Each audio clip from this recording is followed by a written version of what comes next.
victory was total. An enemy fleet obliterated. The course of a great war determined. The hero struck down, and a legend born. In October 1805, the British Royal Navy defeated the combined battle fleets of the French and Spanish empires 20 miles northwest of a promontory of rock and sand in southern Spain. This is the story of the Battle of Trafalgar.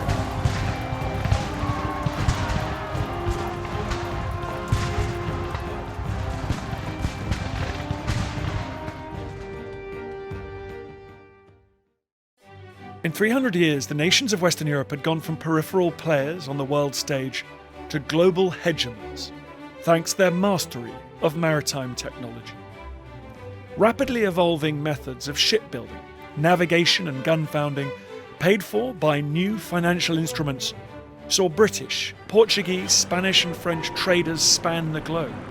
Soldiers and settlers followed until swathes of other continents were dominated by European powers. Squabbles between European neighbours were now exacerbated by the vast rewards and resources of these American, Asian, African and Australasian empires.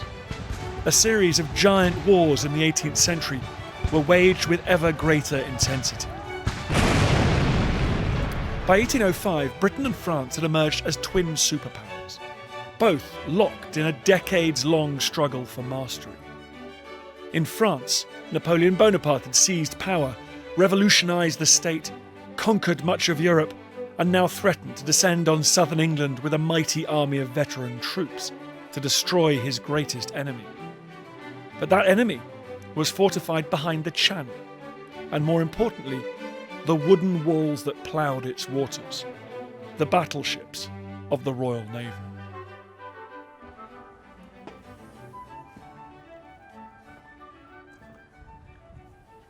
And this is it. For me, one of the most special places on Earth. HMS Victory, flagship of Vice Admiral Lord Horatio Nelson at the Battle of Trafalgar, lovingly preserved as a monument to the ships and the men who took part in that clash. Still hallowed by a nation that for 200 years has been living in the afterglow of that victory. In the summer of 1805, Napoleon Bonaparte was determined to strike directly at his greatest enemy. His army waited on the Channel coast as he tried in vain to get his fleet, combined with that of his browbeaten Spanish ally, to join him. They would then protect his invasion barges as they crossed the Channel. But by October, the combined fleet was still bottled up in distant Cadiz, while British battleships prowled just out to sea. Britain's greatest fighting admiral was Horatio Nelson. In August, he returned to Britain after 2 years at sea. His stay would last just 25 days. As soon as HMS Victory was provisioned and equipped, he was sent to Cadiz to deal with the combined fleet. While it was in being, it represented an existential threat to Britain. Nelson was ordered south to destroy it.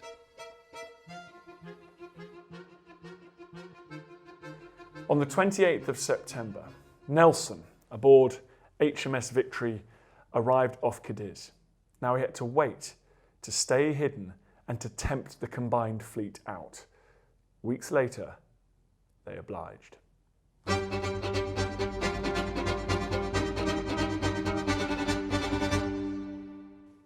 In Cadiz, the situation of the French Admiral Villeneuve was desperate. There weren't enough supplies in Cadiz to keep his fleet fed. The novices in his ships weren't able to get any training because the British fleet was bottling them up. And if they did put to sea, he knew they faced an uneven struggle, to say the least. But when an order arrived from French Emperor Napoleon Bonaparte, he had no choice but to put to sea.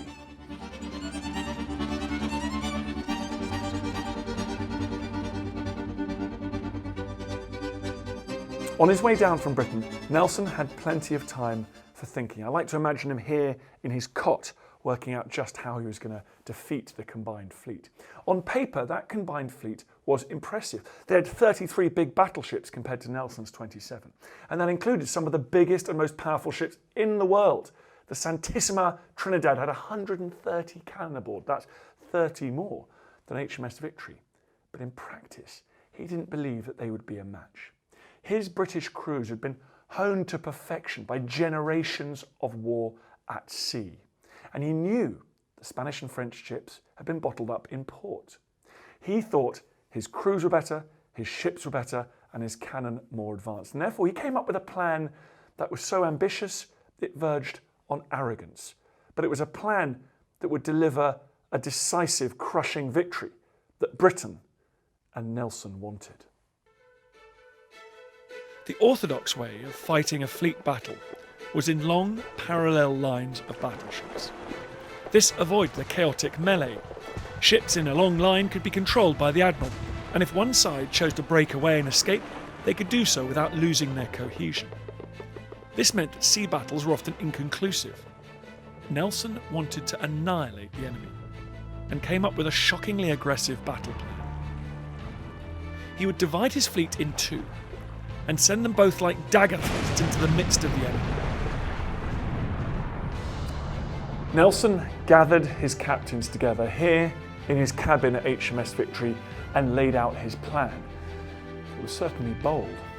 As the British ships approached the combined fleet's lines, their cannons arrayed down the sides of their ships wouldn't be able to return fire. They'd be sitting ducks, attracting the broadsides of the entire French and Spanish fleet. It would be dangerous work.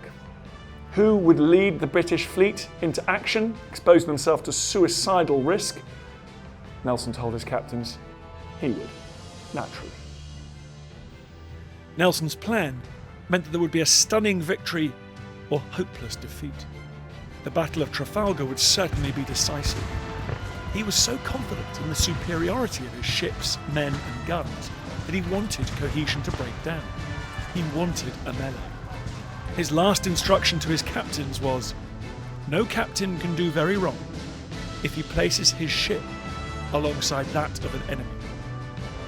It was aggression born of supreme confidence. At 6 a.m. on the 21st of October 1805, Nelson learned that the combined fleet had left Cadiz, and he immediately ordered his ships to prepare for action against the French and the Spanish. Here on the gun deck, there was a hive of activity. The cannon were loaded with powder and shot and manoeuvred into position in their gun ports. Young boys called powder monkeys stood ready to bring more powder up from the magazines to the gun crews. The partitions were all cleared away, turning this into an out-and-out artillery platform. The single most complex military machine on planet Earth at the time. As they crept closer to the enemy fleet, all that remained was for the 800 men on board who were here to fight and sail the ship to ready themselves for battle. Nelson stood here on the quarterdeck. Beside him was the Victory's captain, Thomas Hardy. Nelson was aware of the importance of conspicuous personal leadership, and that meant he refused to watch the battle from a smaller ship in safety, and he also insisted on wearing a chest full of gaudy medals. He wanted his men and the enemy both to know that Nelson was in command. At 11:45, Nelson climbed up here onto the poop deck, where he talked to his signal officer. He wanted to send a signal via flags to the rest of his fleet to stiffen their resolve. They agreed upon, "England expects that every man shall do his duty." At noon, as the British lines edged towards the combined fleet, Admiral Villeneuve gave the order to open fire. Several French and Spanish ships opened up with their broadsides, sending cannonballs crashing into the bows of Victory and the Royal Sovereign, the two lead British ships. Now, very few of Victory's guns faced forward, so she had to take that punishment without giving much in return. Victory suffered terribly for 45 minutes. Men killed and wounded. Two of Nelson's close companions shot to pieces in front of him. This steering wheel was blown away. The ship had to be steered by ropes from a lower deck. Nelson turned to Hardy, whose foot was hit by a splinter and said, "This is too warm work to last long." Finally though, Victory and Royal Sovereign crashed into the French lines and could bring their broadsides to bear. The effect was instant. As the targets came into view, the gun captain would judge the roll of the ship and then tug this lanyard connected to the firing mechanism. That would send a spark down into the main body of the cannon, ignite the powder charge, and the gun would erupt. Each one of these 3-ton beasts was capable of firing a 32-pound projectile. In fact, on that first broadside, these cannon were double or even triple loaded, and that meant Victory sent around a ton of iron flying towards the enemy at point-blank range. Nearly every one of those cannonballs struck home. Victory was just meters away from the French flagship Beausejour when its broadside hit home. The effect was immediate and catastrophic. Men cut in two by cannonballs. The ship's hull splintered, metre-long shards of wood scything through the air. Around 300 men, a third of the French flagship's crew, were struck down in an instant.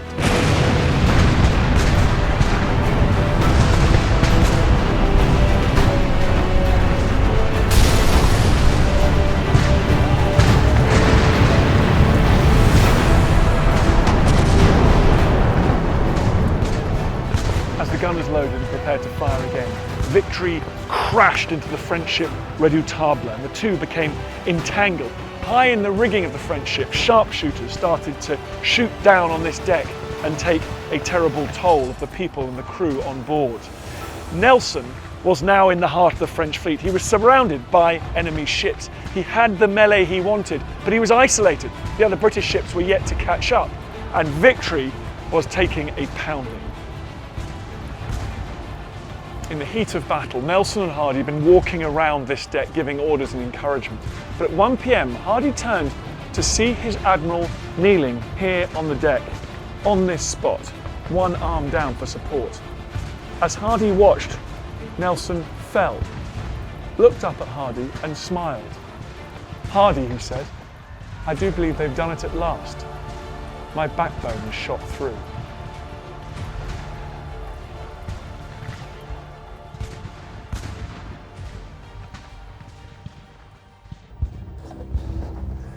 Nelson was carried down here, a handkerchief over his face to disguise him, make sure the crew didn't become disheartened. Then he was brought in front of the surgeon, but waved him away. Nelson knew there was nothing he could do. The bullet had passed into his left shoulder, through his spine, and was lodged under his right shoulder blade.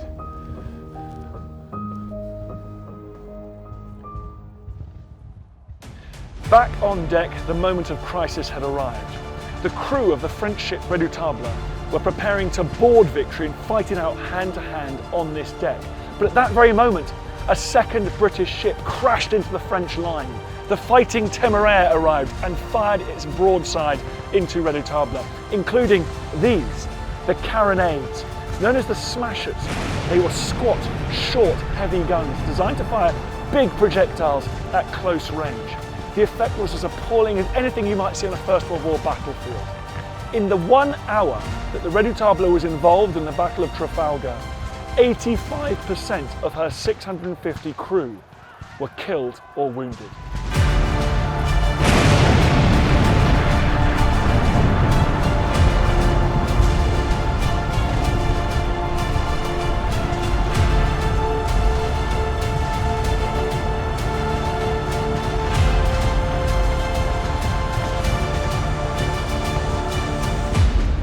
Down here on the gun deck, the scenes were unimaginable.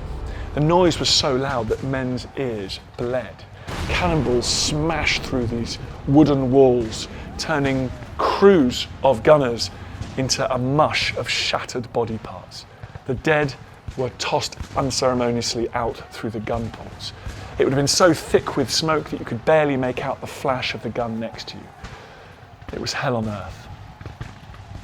At last the fatal wound, which spread dismay around. Down here below the waterline, in the semi-darkness, illuminated by just a couple of guttering candles, Nelson lay dying.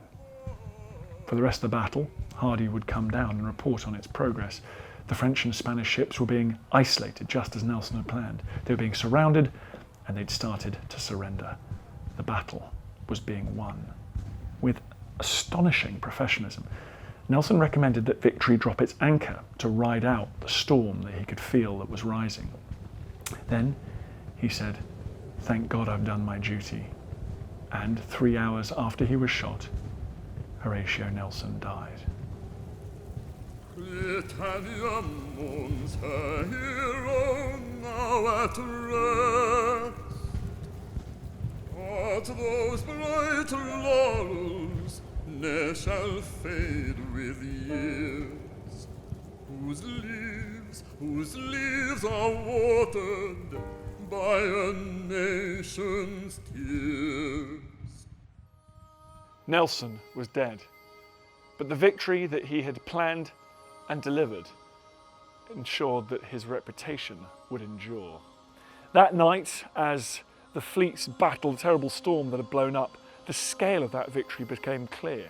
The British had captured 22 Spanish and French ships, and in return, they had not lost a single vessel. Nelson had achieved his decisive victory.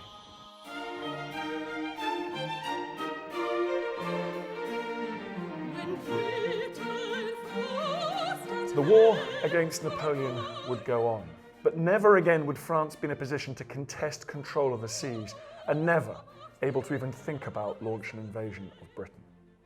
France controlled the continent, but Britain controlled the oceans, and ultimately that would prove decisive, because Britain was able to access the raw materials of the world and deny them to France. British merchants were able to grow rich off trade and pay taxes, whilst the French coastal economies were bankrupted. British troops, weapons, money and support could be transferred on ships from theatre to theatre wherever Napoleon was weak: the Iberian Peninsula, Italy, the Baltic. It would take 10 more years, but ultimately Napoleon could not hope to win a global war whilst he was imprisoned on the continent of Europe.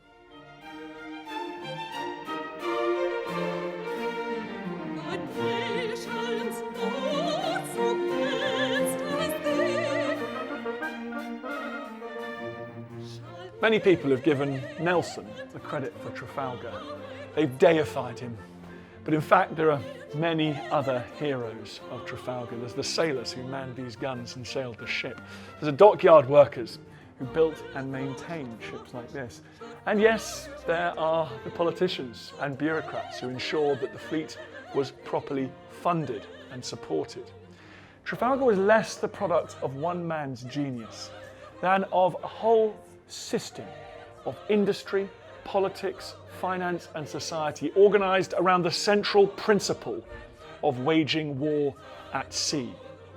Nelson died, but nothing changed. Britannia ruled the waves.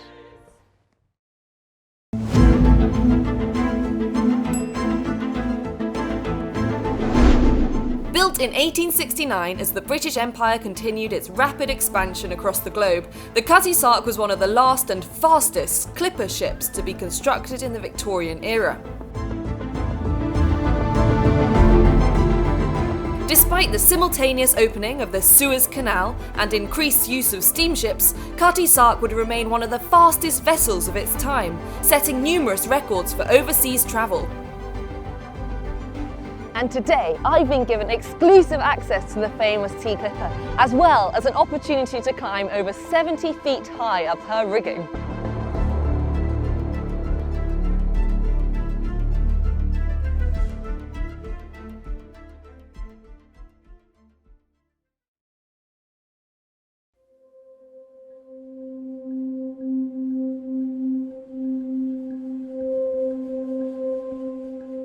By the mid-19th century, the British Empire's focus in trade had shifted from the sugar and tobacco plantations across the Atlantic in the Americas to the spices, fabrics and tea which was grown in the East Indies and China. It was mainly the transportation of tea that Cutty Sark was designed for, a seasonal trade of high-value cargo from China to London. And in this trade, speed was everything. Up until 1866, a premium or bonus was paid to the ship that arrived with the first tea of the year, and so the first batch of the new tea harvest was highly coveted. The bonus paid and the commercial importance of securing a reputation for being a fast ship culminated in an annual tea race in which numerous clippers would compete to be the first ship to dock in London.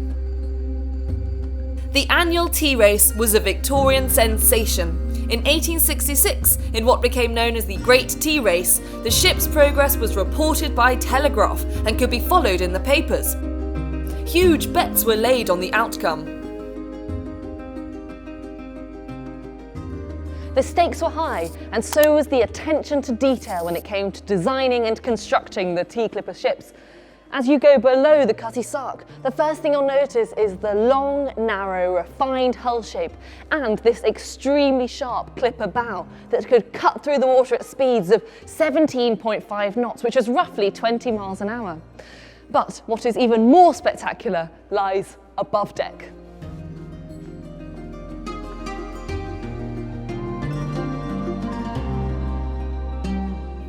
The Cutty Sark had over 11 miles of rigging and an original sail area of 32,000 square feet across 32 sails. All of these design features allowed her to become one of the fastest ships of her day.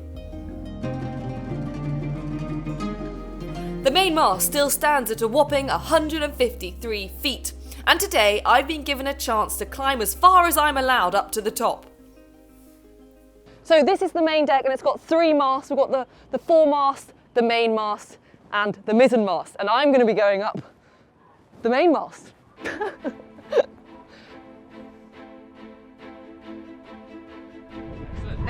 So this is it, off I go. Just like a ladder. Where am I going? Up. All the way Just don't stop. Okay. Right. So the sections going across are the ratlins, and these are where you put your feet. Yep. And the sections, the verticals, these are called shrouds, and that's where you're supposed to grip on with your hands. Now in movies you always see them kind of scurrying up, really speedy, but actually they're quite big gaps, and it's quite difficult. It requires quite a lot of leg muscle, I have to say. Oh, it's getting quite high. I mean, it's quite tricky to do this on a still sunny day in London, albeit it is quite nippy. But you know, just thinking about people who have done this in torrential rain or tempestuous seas, it's quite something else. And of course, with absolutely no harness. Hello! Hi! Hello.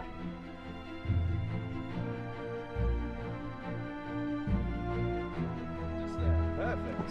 Oh, Hello there. hello. Hi. Welcome. Very good. All right. Step on up. Haha. Very good. I'm here. Well done.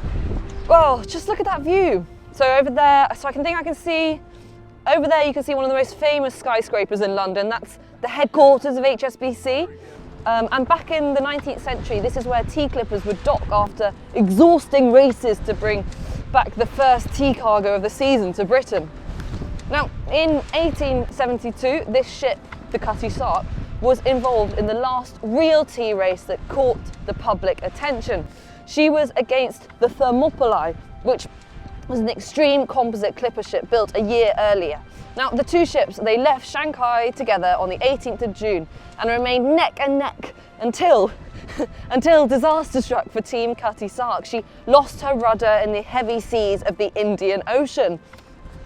Now, this meant that Thermopylae had the advantage. She arrived back in London 7 days earlier. But even so, and even with that little hiccup in the Indian Ocean, Cutty Sark's performance was still pretty remarkable. But just as I pondered the astonishing achievement, disaster struck. Okay. Okay. Oh no. Damn, we're gonna have to get you back down. Okay, that's all right. That sounds like you're absolutely ready to go back down. And just like that, my dreams of reaching the top of the mast were crushed. However, Cutty Sark had actually been devastated by a fire in 2007, and so the crew were understandably eager to get me off by whatever means necessary. Yeah? It's off. Okay. Brilliant. Good luck. Wish me luck. Right, okay. Yeah. Good, happy? Yeah. Right, I'm really happy. Just guide yourself over that beam there. Okay. Right, we're going off the main beam. All right. Nicely done. Down I come, down the Cutty Sark. Nice to meet you. I'm sure I'll see you down there. See you down there. Similar to my experience of climbing up the rigging, the Cutty Sark's involvement in the hugely competitive tea trade was unfortunately cut short by the growing use of the Suez Canal, which had opened the very same year of her construction. The canal offered steamships a shorter route to the Far East, slashing approximately 2 months off their journey time. The winds of the Red Sea and the Mediterranean were not, however, suited to the clippers, and so the increasing speed and cargo capacity of steamships soon rendered the sailing ships unprofitable, and by the late 1870s the Cutty Sark had been pushed out of the tea trade. And her problems would not stop there. After Cutty Sark collected its last Chinese tea cargo in 1877, her crew were thrown into turmoil with a succession of unfortunate events. In 1880, an incident occurred on board the Cutty Sark. The first mate, Sidney Smith, a renowned bully, murdered a fellow seaman, John Francis. Smith was allowed to leave the ship at Anjer by the ship's captain, James Wallace. It caused the crew to cease work in protest. Wallace continued to lead the voyage, but the ship became becalmed in the Java Sea for 3 days due to a lack of wind. In desperation, as matters moved from bad to worse, Wallace jumped overboard and his body was lost. These dark events gave the Cutty Sark a new reputation amongst sailors. It became known as a hell ship, a cursed vessel.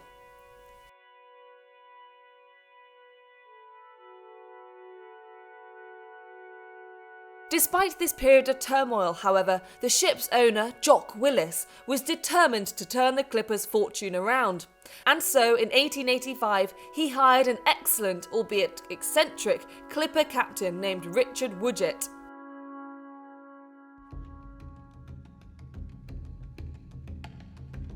Captain Woodgett recognised that the Cutty Sark's commercial edge now lay in the dangerous wool run to Australia. The decision would bring the ship into its most successful period of working life. In this arena, the Cutty Sark would once again excel, setting speed records between London, Melbourne and Sydney. Transporting wool from Australia saw it sail faster than every ship at the time, by 25 days to a month. Woodgett achieved this by taking a more southerly route than previously to catch the strongest winds of the roaring 40s, despite having to also face icebergs, gales and storms whipped up by the winds he sought. And so, Cutty Sark was the fastest ship on the wool trade for 10 years. Another decade of success for the Cutty Sark had sealed her reputation as one of the fastest trade ships of the Victorian era, but it could not outlast nor outperform the rapidly evolving steamship, and by the last decade of the 19th century, Cutty Sark had ceased to be profitable and was sold to a Portuguese firm.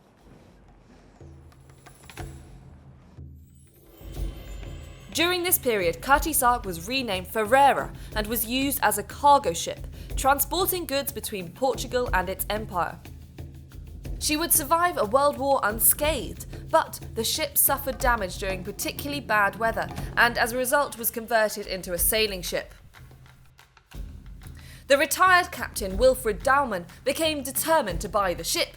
He was so determined, in fact, that he offered to pay a price of £3,750, more than what the ship was worth even in 1895. The old name was restored in 1923 and Cutty Sark returned to British ownership. 30 years later, she was towed here to Greenwich, where she has remained ever since. And she's been opened twice by the Queen, first in 1957 and then in 2012. She has survived world wars and fires, and now with public support along with the Heritage Lottery Fund, she remains one of the only 3 original clipper ships from the 19th century, in part or whole, that still exists, and it can still be visited by the public today.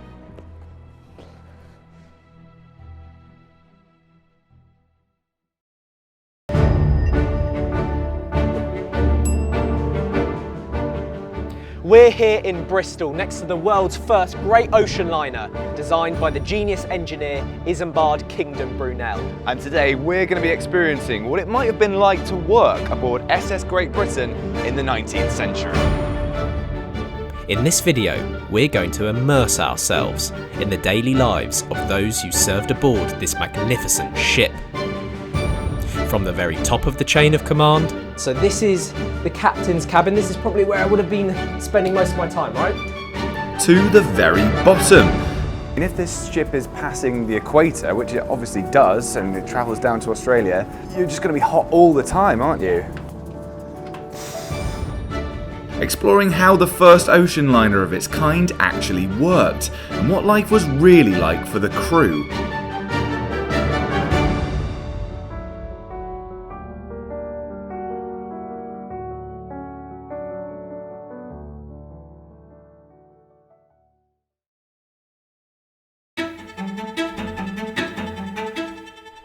Officially launched by Prince Albert in 1843, the SS Great Britain was the product of one of the most impressive feats of civil engineering in the 19th century. As the biggest iron screw steamer of her kind, the first across the Atlantic and one of the fastest to travel to Australia, the SS Great Britain required a crew of 130 officers, engineers and sailors for her operation and maintenance. To learn a little bit more about those who served aboard, I met up with Joanna Mathers, in charge of collections at the Brunel Institute in Bristol. So here we actually have a copy of a logbook for the maiden voyage of the ship to New York. So this is 1845, the ship leaves Liverpool to go to New York. And it's the very first page of the log, but there's so much detail in here. I mean, just look on here. This is before the ship even leaves. He records 2 able seamen and a coal trimmer absent, so they didn't report for duty. They didn't report for duty, okay, so already a panic before it even leaves. Yes, okay. So they're already in trouble. And it's very regimented, they have to record everything, don't they? Everything. So they're very hot on that. Yes, yeah. So there are several logbooks kept on any voyage. The captain has his personal one, but you have the official log which gets submitted to the owners at the end of each voyage. And then, you know, a kind of a first mate or second mate, the officers, they might keep their own personal records. Okay. So, but if you look through it, kind of through the voyages, I mean, literally every hour. So this is at 1 o'clock in the morning through to lunchtime, 12 noon, and then it goes down to midnight. Every hour they have to record the weather, kind of what condition it is, how many knots of wind, kind of how many knots they're travelling at, what the rate of wind is. Yeah. And what do we have over here? So these are then things, these relate to the Australia voyage of the ship. So later on. Yes, 1850s onwards. 1850s, and this one here is actually a cargo bill from 1860. So even though the ship carried passengers, a captain and his officers very much still had to deal with cargoes. With cargo as well, yes. Because you want to maximise your income on any given voyage, so you have to deal, kind of, whenever the cabins are full with passengers, you stuff every nook and cranny with a bit of cargo. And you have a photo here as well. Yes, so this is a little carte de visite, or like a little, almost like what we would now call a business card, if you would like. So this has has a ship, has a portrait of the ship at the bottom. So that's how the ship looked on the Australia run. And this is Captain Grey. There he is. Yes, there's the captain. He is. Yes. Very loved captain. He was captain for almost 20 years. Yes, he was in charge for 18 years. Wow, and he was very well respected, Shetland Islander. Yep. He's described as a bit of a stout barrel of a man with a deep booming voice. But I mean, you know, very commanding character. Yes, yeah. But to be in charge of, you know, one of the most prominent ships at the time for 18 years is a huge privilege, and he clearly was the man to do it. evidently a good person to have in charge. But I was more interested in the lives of ordinary workers and sailors aboard SS Great Britain, some of whom left physical traces of their voyages behind. So Victoria, we've just been in the Brunel Institute, we're in the Dockyard Museum now. One of the things that was pretty obvious over there is that the kind of ordinary seamen, the sailors, didn't leave that many written records, but there are a few clues as to who they were and what they were doing.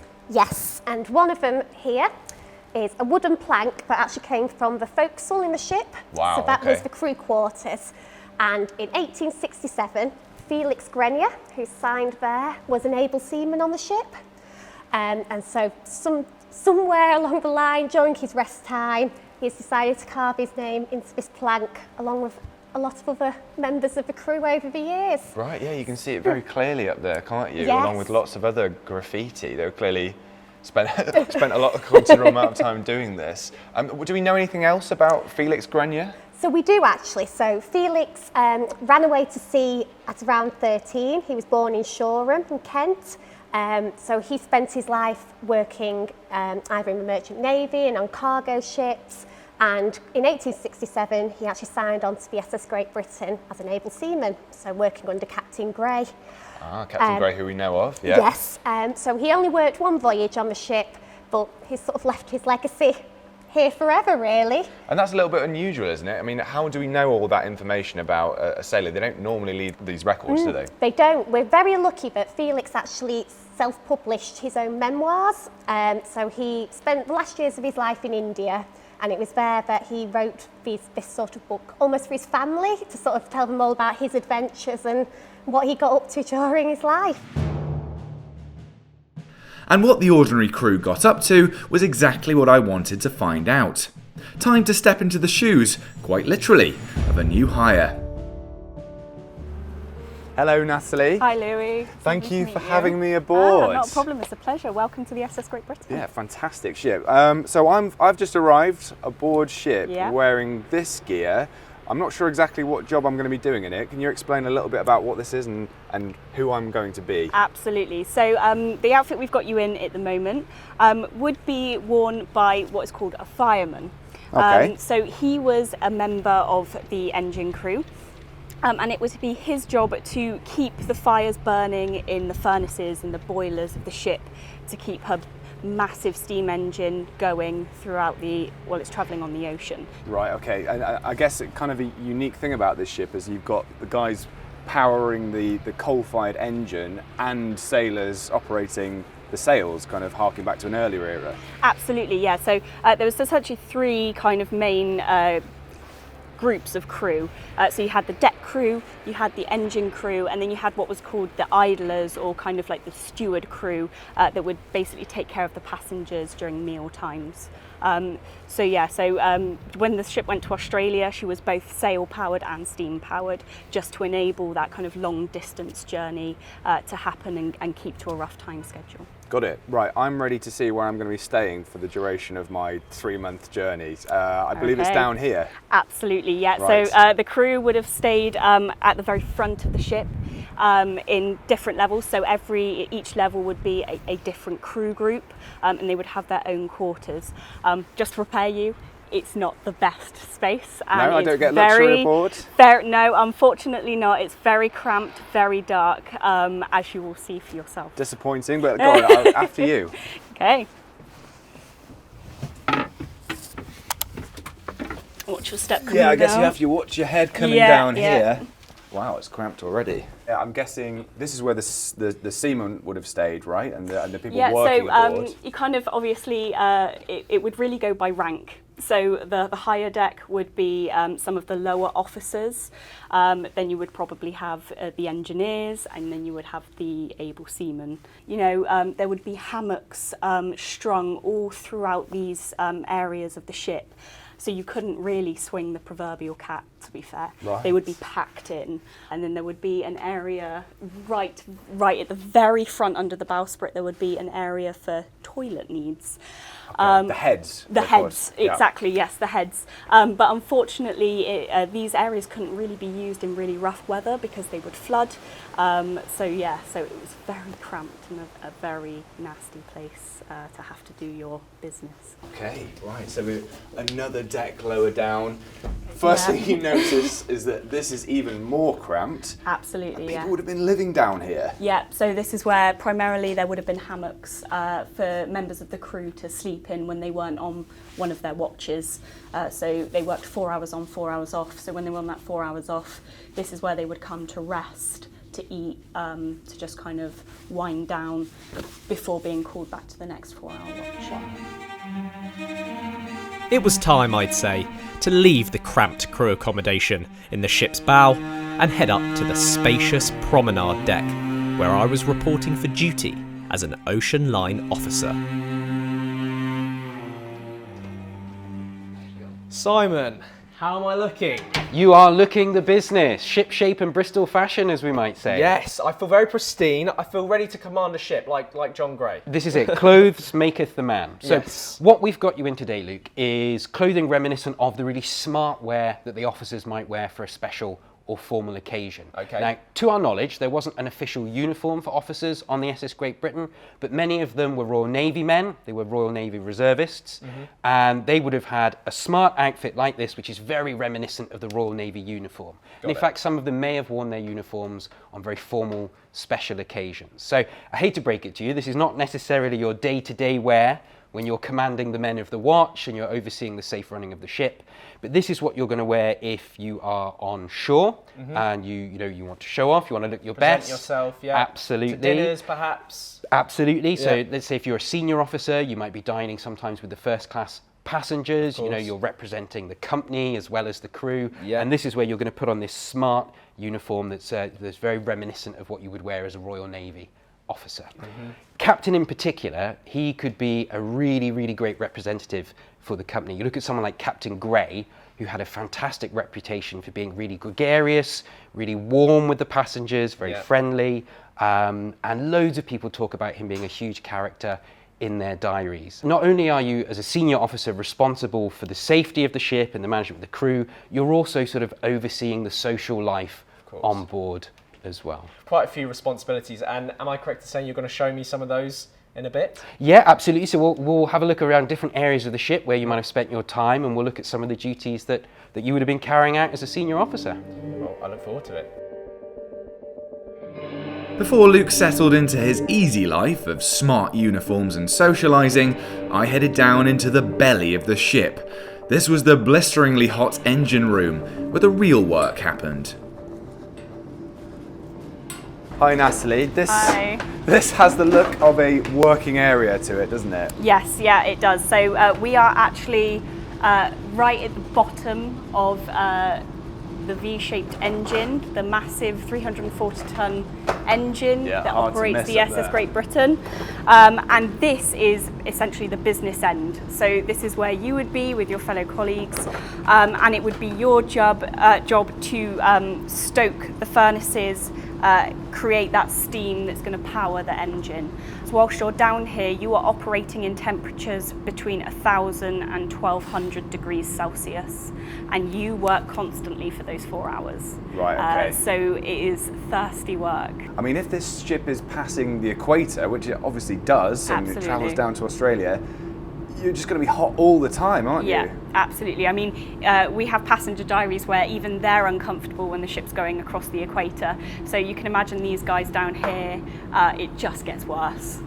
So these power basically steam rises, and that powers the engine, which is just behind us. Yeah, so the whole idea is to create the steam that will power the pistons. So this is an inverted V-shaped engine that was patented by Isambard Brunel's father, Mark. And essentially, it would the steam would push up into the area where the pistons were held, and they'd also push steam down. So you'd get the push-pull, and it would create a vacuum, which would basically create create the movement of the pistons going up and down, and that's what will power the engine. And Natalie, if you had to choose between being one of the guys working down here or a sailor up on deck, which would you choose? I'd definitely be taking my chances on the deck. Right, I'd definitely be an able seaman. You'd risk going out onto the yard arm, all of that kind of stuff, rather than working down I would here. 100 times go out on the yard arm rather than down here in this heat. I don't think I'd last. Right, okay. An unappealing occupation to say the least, but an absolutely vital role aboard SS Great Britain, as I was soon to find out. Okay, Simon, so whilst Louis is in the hot and stifling engine room down there with all the coal, I've been given the relatively easy task, I'd say relatively easy task, of turning on this engine. Go on then. So I just pull it back, push it forward, and there you go.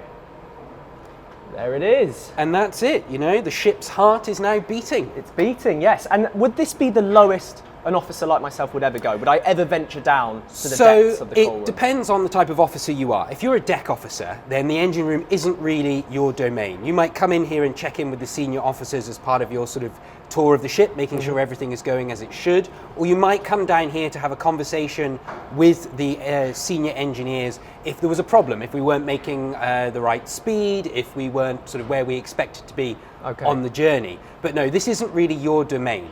However, some of the officers were in fact the engineers. So the chief engineer and his second were officers, and this was absolutely their sort of part of the ship that they were in charge. Up on this upper level, this is where you'd be doing a lot of the maintenance, checking the valves for the steam pressure. Okay. The real hard graft is down below where Louis is toiling away. Yeah. But even as an engineering officer, you've got to get down there as well, because you've got to be keeping an eye on the fires. You've got to be making sure there's a steady supply of coal, and some of the really important instruments connected with the boiler are down there as well. And it's quite a specialist Absolutely. sort of occupation, isn't it, a chief engineer? And it's, am I correct in saying they were actually paid not far off what I would be paid as a captain, right? Yeah, so actually, particularly when SS Great Britain first goes to sea in the 1840s, sort of large steam engines like this are really cutting edge technology. Yeah. So there's not a pool of experienced marine engineers to draw from. And so ship owners like the Gibbs Bright Company or the Great Western Steamship Company, they've got to recruit engineers from land, from early railways, from mills and factories. And so to get them, to tempt them to sea, you're paying a premium. Yeah, so this means the chief engineer is paid second only to the captain. You know, a chief engineer might be earning as much as £25 a month. You know, which is good pay, right? Which is very good pay. Yeah. If you look at the first officer, the mate, he's possibly only earning £16 or £18. So the chief engineer really is second only to the captain. And of course, you mentioned earlier the importance of being on time, scheduling. Yes, that's absolutely. why this system is so important, that we're supposed to be making speeds, and people like myself, the officers, they're under pressure, aren't they, to get to these destinations within a certain time limit. Time is money, you know, just as it is today. No one likes to be delayed on their journey today, and it was exactly the same in the 19th century. So as the captain, you know, you're the ultimate authority, and the buck rests with you at the end of the day. Yeah. But a good captain will listen to his officers. He will draw upon their expertise, take their advice under his wing. So you're going to be listening to your chief engineers about the performance of the engine, and you're going to be listening to your senior officers as well. Absolutely. And speaking of communication, you can't help but notice this thing. Tell me what this is. Yep, so these are our speaking tubes. Now, we're very lucky in that the engine that we've got today isn't making a tremendous amount of noise. No, luckily. But if you imagine, if this is actually being powered under steam, you've also got half a dozen men stoking the engines. You've got sort of banging going on as people are fixing things. It's incredibly noisy in here. Imagine. So there's no way we'd be able to have a conversation across the engine room. Right. And communication can be really key. I mean, a lot of dangerous moving machinery in here. You need to be able to communicate with each other, and that's what the speaking tubes are here for. Really simple technology. You know, you speak into one end, the sound is carried along the tubes to the other. And this is a way for engine room crew to be able to communicate across what would have been a really chaotic space. I mean, should we give them a try? Yeah, let's do it. Shall I go around the other end? Sounds like a plan. Let's see if it works.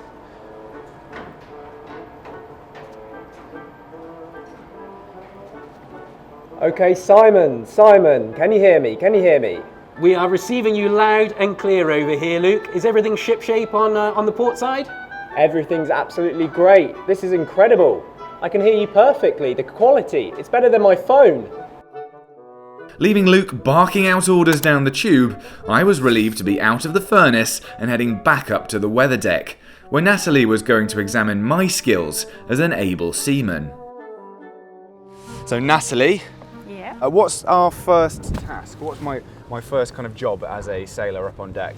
So one of the things you'd have to do is obviously maintain the weather deck up here. So you'll see there's lots of rigging, there's lots of flags, but also there's also the lifeboat davits as well. Okay. So the crew needed to know how to operate these in case of emergencies, and that's kind of lifting and lowering them as well. So we're going to take a trip over to the capstan, Okay. and see if we can test our muscle at raising and lowering the lifeboat davits. Some hard labour. Good to Exactly. start with. Good to warm up. So this is essentially a two-man job. Okay. You're not going to be able to do it on your own, so I'll assist you for this one. Oh, fantastic. And we need to push it counterclockwise. Okay, so it's an All right. emergency. We need to lower the lifeboats. Yeah. And we've been called into action. Exactly. Okay, so Are you ready? serious job. 3, 2, 1, go. Okay, let's go. You can see it really fit. It's a tough job. Yeah. Ah, So you can understand why there would be 2 people needed for this one. at least 2 people. Yeah. Were there any instances actually where lifeboats were lowered? Any emergencies during the SS Great Britain's voyages? I think the only emergency situation was in kind of the SS Great Britain's early life. In 1846, unfortunately, Captain Hoskin, the captain of the ship at the time, had misread his maps and made a mistake around the Isle of Man and ended up running aground in Dundrum Bay in Ireland. So that they needed to kind of get all of the passengers off as quickly and as safely as possible. So potentially the boats would have been used then just to get them off the ship itself and safely ashore. Right, okay, so heading over to the port side for our next task. Starboard side. Starboard side, Yes. sorry, this is the back of the ship. Yes. Right. So I failed my seaman's exam already. It's all right, plenty of time to Okay, what are we learn doing these. here? So, thought I'd bring you over here so you could look at lowering and raising the wonderful flags of the SS Great Britain. Yeah. So part of your duties as deck crew would be maintaining the ropes and the rigging of the ship. And as you can see, the SS Great Britain is displaying a range of multicoloured flags today. A lot of them, yeah. Yeah, so this is actually her launch configuration. So this is what she looked like on the 19th of July 1843 when Prince Albert launched her from this very dry dock. Great.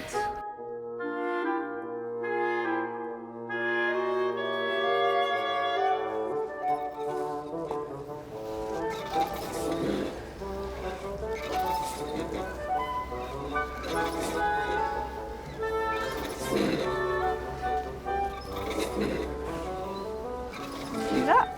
Excellent. Flying proudly at the top there. And then if I can remember how to attach this, I think Yeah. that we go under and then over this way in a figure of 8. Very good. Tie this off. Very good belaying skills. Thank you there. very much. Whilst Louis revelled in rope work compliments, I needed to lie down and relax after a long morning of social interaction. Not sure how much relaxation you're going to get, Luke, I'm afraid. gosh. Because your cabin is here and it is not big. Wow. This is Come on in. tiny. It is rather petite. Now, what you have to remember is SS Great Britain is a commercial vessel. Yeah. And so the space on board has to be working, has to be making money. We want to give that space over to passenger accommodation or to cargo.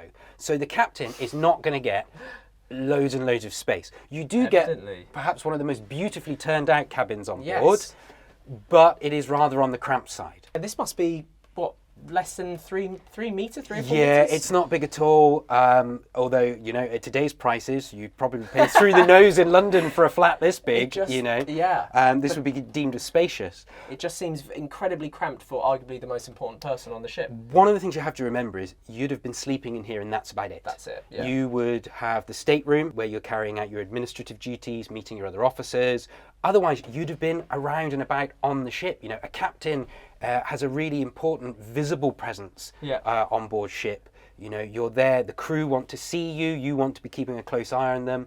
The passengers are very interested in engaging with the captain. So a lot of the time you'd have been out and about being the sort of public face of SS Great Britain. You're not going to be an introvert staying inside your bedroom all day. No, absolutely Especially not. Well, I tell you what, why don't you give the bed a try? Let's give this a go. Seeing as this is where you'd be sleeping. Let's see how this compares to your average Premier Inn. Oh, gosh.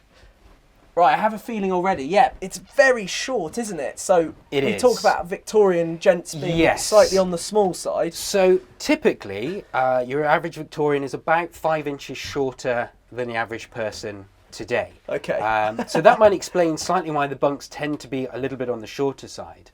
The reason it's so narrow is to keep you wedged in when the ship's rolling. Okay. Whereas the seaman might be in a hammock, something that's going to swing. You don't have that sort of, luxury really. This is supposed to be smarter and fancier and a step up. Yeah, quite. It's all relative. So the idea was a narrow bunk will keep you wedged in and you're not going to fall over. Now, where I think is interesting is a captain like Gray, you know, he was over 6 feet tall. I've read accounts where he weighs, 17 stone. You know, he's a big barrel of a man. Wow. And to picture him trying to sleep in a bed this size or in a cabin like this. Yeah. I'm not quite 17 stone and it already feels very cramped. Absolutely. Yeah. I don't think, you're not going to be entertaining in here, but then that's why you've got the stateroom just next door. Absolutely. Let's go to the stateroom. Absolutely. Go on then. After you, Captain. Not quite the luxury Luke was expecting, but back on deck I was about to be equally disappointed with one of my staple meals after a hard day's work.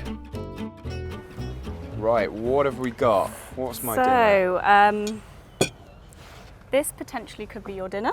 This looks disgusting. Yes, so obviously as a crew member, you wouldn't have the bountiful array of food that first class passengers and potentially officers would have eaten whilst on board the ship.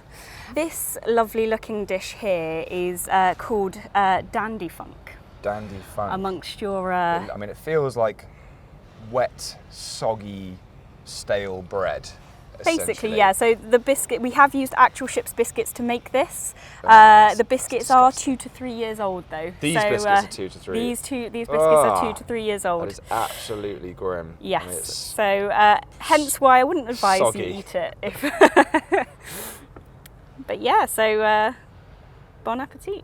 Thank you, Natalie, for serving this up. Yeah. Tough luck, Louis. At least an officer could rely upon a good hearty meal each day. Full on the best food and drink the Great Britain's stewards could offer, I headed with Simon to arguably the most important room aboard the ship. Right this way. Let's go in. Right, okay, Simon, so this is probably where I would have been spending most of my time, right? Yes, so this is your stateroom. This is the nerve centre of the ship. Yeah. And it's from here that you will be keeping an eye on the charts. You'll be reviewing the logs. You might be having conversations with your senior officers about managing the crew. So you might be reviewing the ship's logs. You might be meeting with officers and making sure that supplies were fully stocked or where they were supposed to be. You know, chatting with the engineers about the performance of the engine and the consumption of coal. Double checking the navigational measurements the officers have been taking, so that the ship is where it's supposed to be and that the voyage is going according to plan. And what do we have here? This looks like a sextant.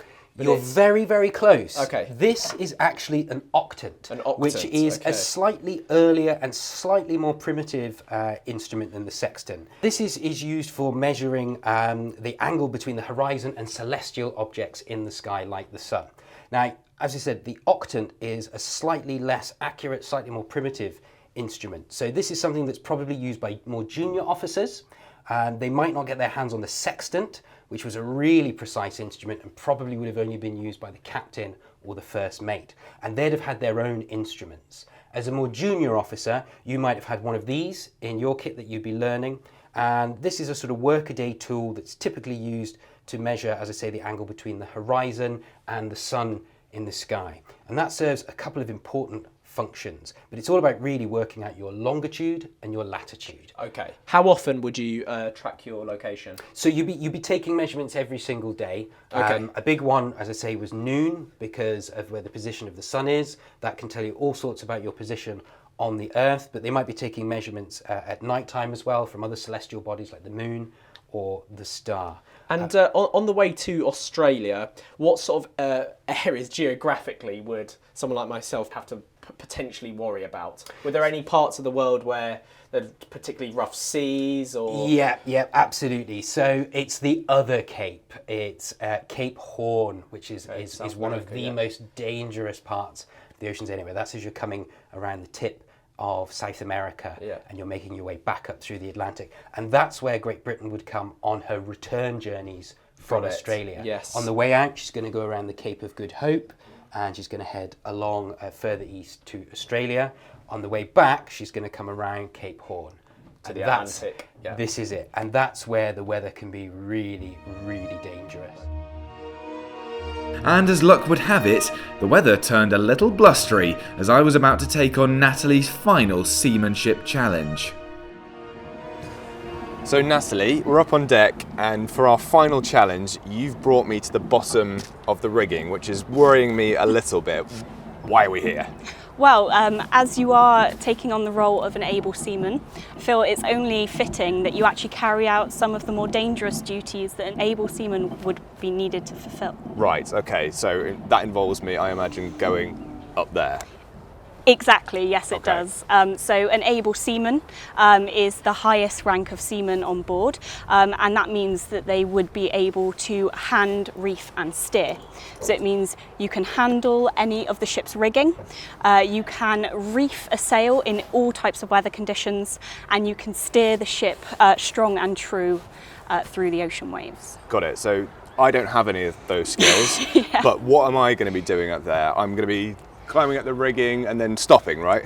Yes, essentially. So basically you're taking the footsteps of an able seaman here on the SS Great Britain. You will be climbing the rigging up the mainmast to the D-shaped platform, and then you will be ascending out across the yard arm. Right, out across the yard arm as well. Okay. Yes. And presumably this is one of the most dangerous jobs on ship, right? Are there examples of people who've had a bit of trouble up there? Yes, particularly one instance we have recorded in the ship's log is in 1853, and John Gray, who would later become Captain John Gray of the SS Great Britain, at this time first mate, his cousin Ramsay was busy working aloft one day when unfortunately he fell from the yard into the ocean waves below. John Gray, obviously being family, wanted to immediately cut a lifeboat free in order to go back and rescue him, but unfortunately the captain at the time assessed the wind conditions and how fast the ship was moving through the water, and unfortunately had to dissuade him from going back for his cousin. Right. So unfortunately he was lost at sea. Pretty brutal. Full of trepidation after that warning from history, at least I had the protection of some 21st century safety gear. So Natalie, you've got me on here. I can't quite believe you managed to get me to do this for the final challenge. Any last words, any tips for climbing up this thing?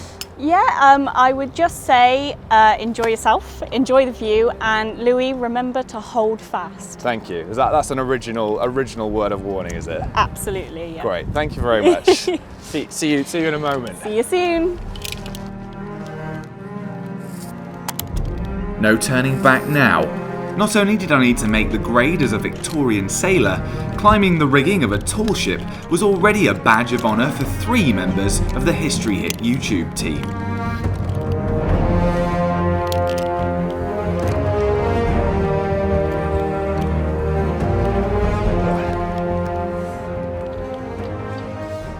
Worth remembering from up here that if you did manage to fall off, you could easily be left behind.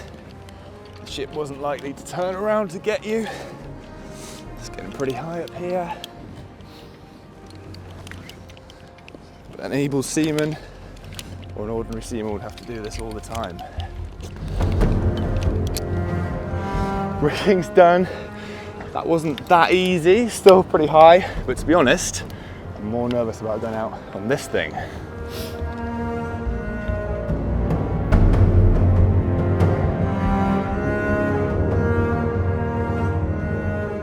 So here at the top of the rigging, we're about 25 metres from the weather deck down there. That's the deck that you'd spend most of your time on. But we're only about halfway to the top of the mast, and rigging, of course, would have gone all the way to the top. Sailors would be expected to go out on the yard arm even higher up. And these masts apparently were named after the days of the week. So you have Monday back there, Tuesday, Wednesday, Thursday, Friday, and Saturday. It was now time for the most nerve-wracking part of the challenge, climbing out across the yard arm. Alright, we're stepping off. Let's see what the tension's like on there. Not too bad. Imagine the sailors doing this wouldn't have had the same level of help. It's times like this when you think, thank God for the invention of the steam engine, so that people didn't have to come up here and take on these risks anymore. I mean, I've got a harness on, I'm perfectly safe, but lots of people fell to their deaths.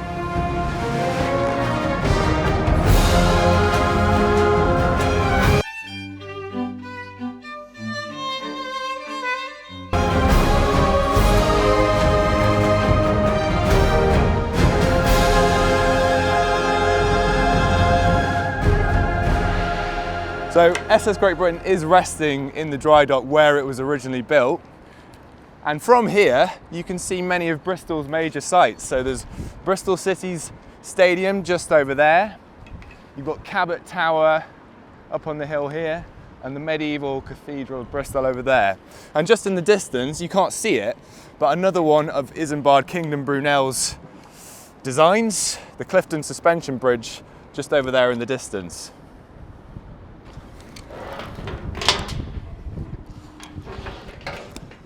That's not something I'm going to be doing again in a hurry. Very good experience though. Please do come and do it if you get the chance.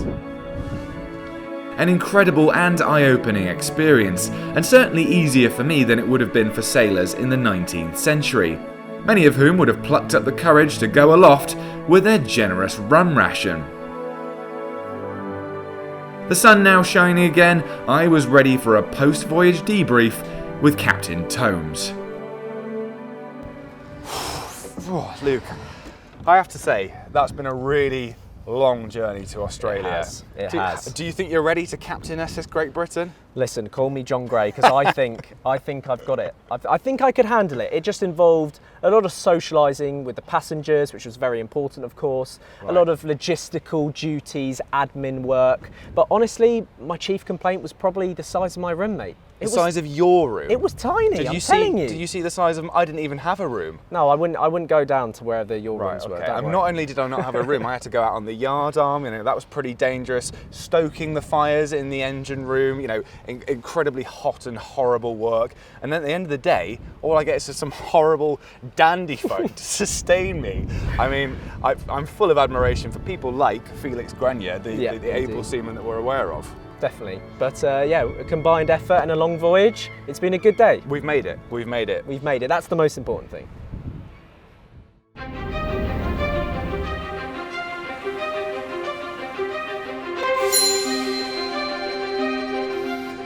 Imagine it's the middle of the 19th century and you're about to embark on a hazardous 2-month journey to Australia. It's not a journey anyone undertakes lightly, but luckily you're going to be doing it on the most advanced ship in the world, SS Great Britain.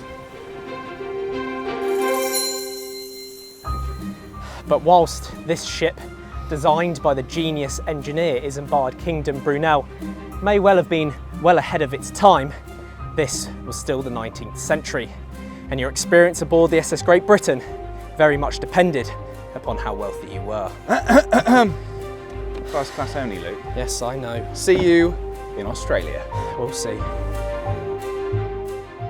When she set out on her first voyage to New York in 1845, SS Great Britain was the largest passenger ship ever built, and she would go on to transport over 30,000 people during her 41-year working life.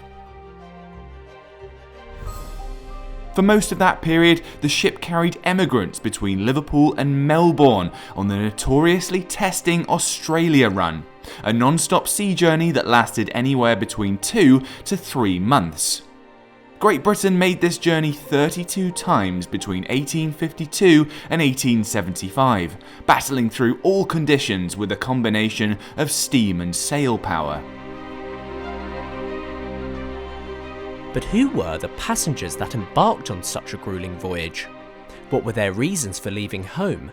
And what was it really like to be a passenger on Brunel's revolutionary ocean liner? Using original diaries from the passengers who sailed aboard SS Great Britain, we'll show you how a voyage across the world could look very different, depending on who you were. Oh, goodness. And how much money you had. I think it's time for some after-dinner entertainment. Absolutely, let's do it. Shall we go? Yeah.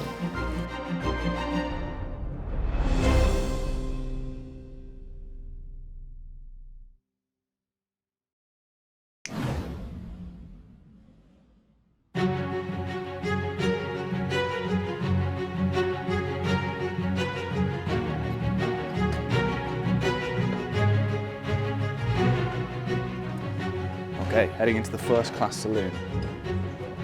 This is going to be home for the next 70 to 80 days. Lovely. Lots of space. Lots of light. I mean, this would have actually been packed with passengers at the time, but still, you can see why this was known for its luxury in the 19th century. And here we go. Here's my cabin. Okay, so this is my room. It's nice. It's not huge actually, but I do seem to have a few things that you might not get in steerage. So I've got my own basin for a start. I've got a sofa for entertaining guests. I've got my own window so I can watch the journey go by.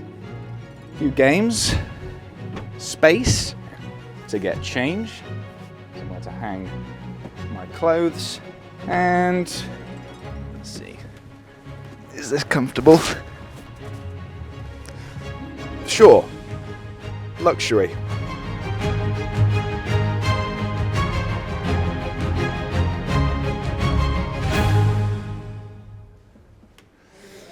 First class accommodation was unsurprisingly in the nicest part of the ship, away from the hot and noisy engines and kitchens. It was expensive though. It cost £70. That's around £5,500 in today's money. But for that you got a level of luxury that was unheard of on other ocean-going ships at the time. Even a young Queen Victoria was impressed when she stepped aboard in 1845. Now, one passenger who gives us a particularly absorbing account of life in first class aboard SS Great Britain is Edward Mills Grace, and this is his cabin. Now, Edward was a Victorian sports star.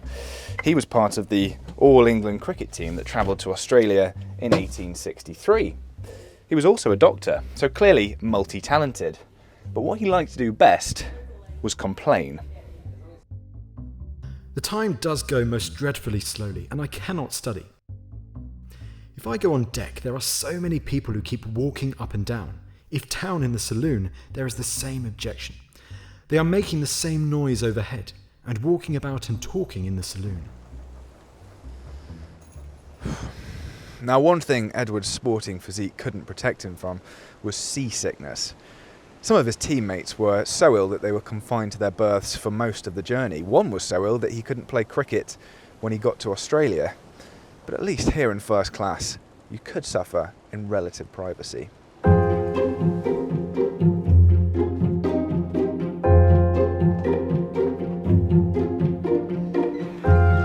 Now, steerage was traditionally the area on a ship closest to the noisy steering apparatus, but it soon came to refer to the cheapest section of a ship's accommodation.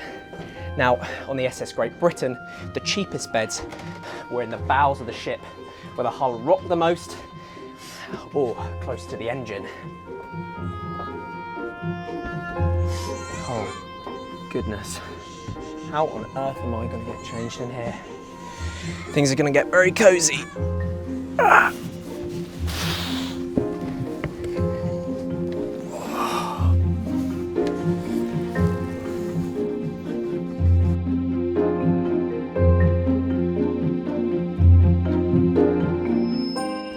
Now, the smell in here wouldn't have been great either, especially after a few weeks at sea. And remember, this is the 19th century. Washing wasn't exactly a common habit. And there were no en-suites or hot showers in steerage.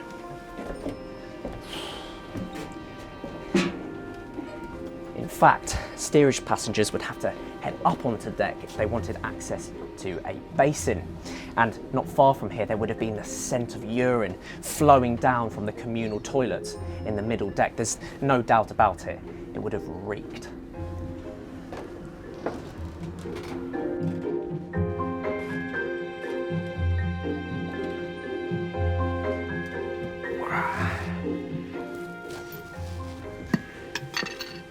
A 17-year-old Scot named Alan Gilmore travelled with his brother and father from Glasgow to Melbourne in 1862. They hoped to set up a successful business, selling provisions to hopeful gold diggers. Our berths are pretty well ventilated, but very confined and dark. The distance between our berths for the purposes of dressing is 2 foot broad and 6 foot long, so confined that only one can dress at once. And even in this small space, we have to build part of our luggage.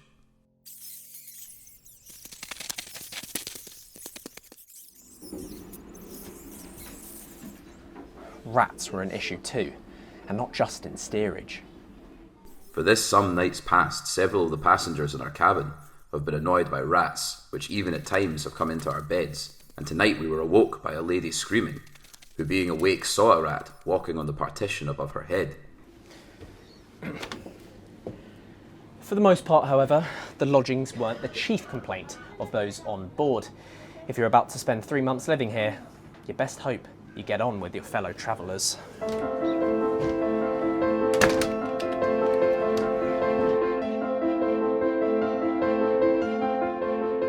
Now up to 630 passengers and 140 crew would have been crammed into these rooms for a voyage to Australia on SS Great Britain. So whiling away your time in your room in solitude wasn't really an option. And as you can see, the rooms are right next to the first class saloon, where everyone would have been hanging out and generally making a lot of noise. People quickly formed strong opinions about their fellow travellers.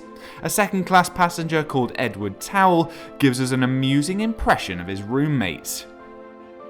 Opposite to our berths lies a wild Irishman. A genteel-looking fellow, but always in fun, he appears to be like his compatriots. All impulse and as unstable as the water upon which we float. Gossip was clearly an important part of social life on SS Great Britain. Does my neighbour drink or gamble too much? Do they go to church? And best of all, who have they been flirting with? The saloon was full of passengers, but they only stared at each other for the first few days. Then they began to bow and grin and at last became intimate friends. Some of the young ladies and gentlemen were very intimate friends indeed. Edward Mills Grace, on the other hand, was decidedly less impressed. I have not been introduced to any of the ladies yet for a very good reason, as there is not one sufficiently to my liking. Regardless, many close relationships were forged aboard SS Great Britain, not least between passengers and crew. Edward described Captain John Gray as a jolly good fellow. Morning, Captain.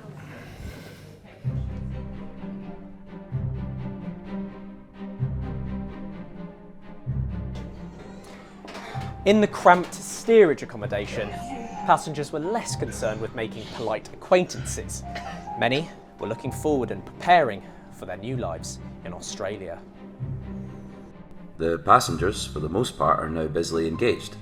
A number making tents, hammocks, and some handles of picks, poles of tents, etc. But the lack of space on ship meant things inevitably got very, very heated, especially considering that drinking and gambling are some of the most popular pastimes on these voyages. You owe me, mate. There are generally a couple of fights every day. Sometimes they get slung on irons and put back to back for half an hour from the forecastle, with their toes just touching the deck. And it wasn't just fighting. Thievery was a common complaint too. There are numerous accounts of passengers' belongings just going missing. Banknotes, raspberry vinegar, even gingerbread being just a few of the items recorded stolen. The thieves are getting very bold. During last night, a man came twice to try to steal Miss McGovern's watch and purse, which the thief had watched her putting under her head when going to bed from the outside window. Little wonder most people spent a lot of their time up on deck, finding creative ways to pass the voyage.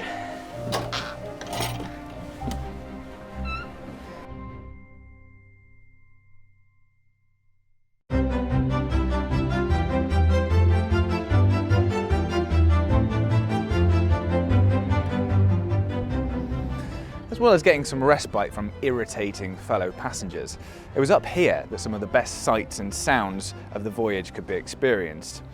Many of the passengers on board might never have left England, so spotting a whale, a foreign coastline, or even just another ship could have been very exciting.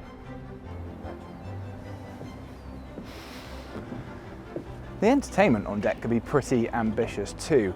New Year's Eve parties, masked balls, and even a performance of Merchant of Venice were all recorded in the 1860s. Unsurprisingly, the All England cricket team that Edward travelled with in 1863 used any opportunity that they could to practice. In fact, Edward caused quite a stir every time he appeared on deck in his sports gear, at least according to himself. I appeared for the first time today in my white cap and canvas boots with the red tips, which both together created quite a sensation, as you may imagine. Now, according to his diary, he also comfortably bested his teammates at broad jump and long jump. Other passengers were clearly keen spectators, but it seems that one got too close. The Cabinet, which was a newspaper written by passengers themselves, recorded that one man received a broken nose and a cut cheek when he was struck in the face by a belaying pin one of the cricketers was using as an improvised bat.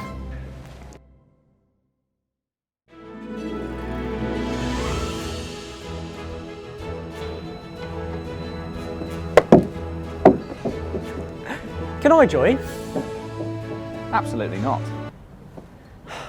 Well, steerage passengers could enjoy many of the same activities as first class, except maybe the best views from the ship's wheel. Now, as you can see here, the boundary line was painted along the deck, and the likes of me aren't allowed to cross on pain of severe punishment. Now, some of the methods used to keep busy will sound very strange to us nowadays. For example, in 1865, one gentleman established the Great Britain Volunteer Rifle Corps.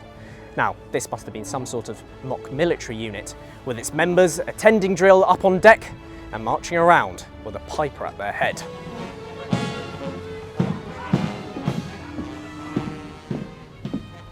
Now, it seemed that this military unit wanted to put its training to the test, because shortly after forming, a mock military battle was staged between the Rifle Corps and the crew.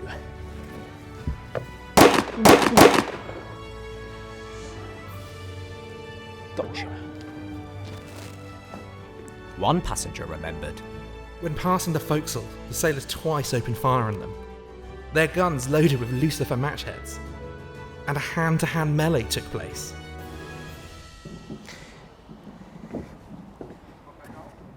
The mock military battle may have been a bit of fun, but the sad reality was plenty of passengers didn't make it to the end of the voyage.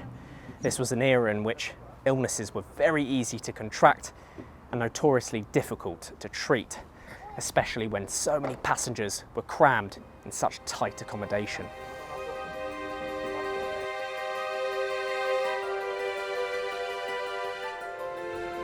Now, if if you were feeling ill on SS Great Britain, there was a ship's doctor that you could visit. Samuel Archer, who was 21, served as the ship surgeon for 2 voyages in 1857. This is the first class cabin where he both slept and worked. And according to his own diary, he was kept very busy. I was called up this morning at 5 to see Mrs. M's child, again, who was threatened with convulsions to which she is occasionally subject. However, she got better in a few hours, much to my satisfaction and that of her mother. I was kept very busy up till 3:30, making physical checks, seeing patients, and one thing and another, so I missed the best view of Madeira, which we passed during the day. Now, despite the best efforts of doctors like Samuel, who really made an effort to keep this ship as clean and hygienic as possible, Victorian medicine wasn't that effective. Laudanum could be used for pain relief, vinegar could be used to kill germs, but you were at risk of being subjected to a more experimental therapy. One passenger on SS Great Britain was treated for a sore throat with electric shock.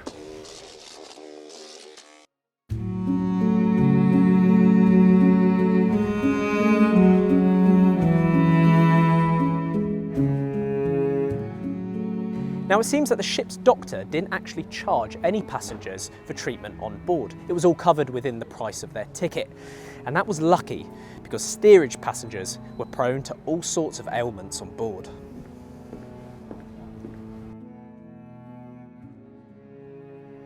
Not only was it extremely cramped and unsanitary in the steerage passenger accommodation, but they also had to share their half with livestock.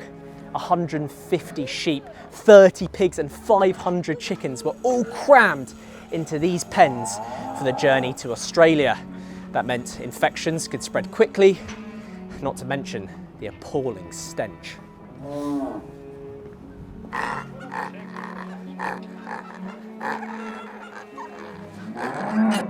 Along with typhoid, cholera and tuberculosis, one disease that really frightened people in the 19th century was smallpox. There were several breakouts aboard the SS Great Britain. Now, if you were found to have smallpox, you would have been quarantined in these small makeshift hospitals. You can imagine what that must have been like.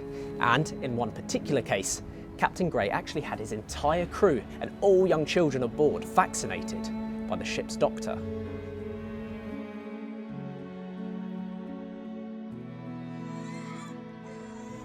Now, one group that must have had it especially hard were pregnant women. Now, if you think about the combination of morning sickness, seasickness, and extreme heat as we crossed the equator, it must have been absolutely unbearable. We also received the gratuitous information that the child was to be called John Gray Merland Hockin Great Britain Magazine, being a combination of the names of the captain, the doctor, and the talented periodical which employs the wits of the passengers. Of course, not every patient could be saved.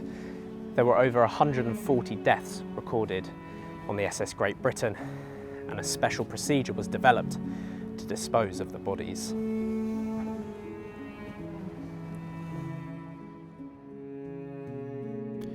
Today, one of the passengers died of inflammation of the lungs, and he was buried in the afternoon. The body was sewn up in a piece of canvas with some lumps of iron to sink it, and then covered with the Union Jack. It was carried by 6 sailors in their best dress to the lee gangway, and the burial service having been read by Mr. Taylor, the board on which the body was placed was tilted up from one end and plunged into the sea.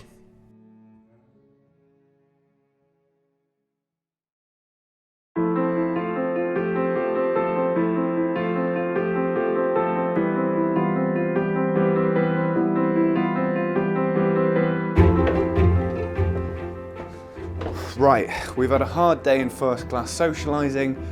I'm starving, ready to get some dinner.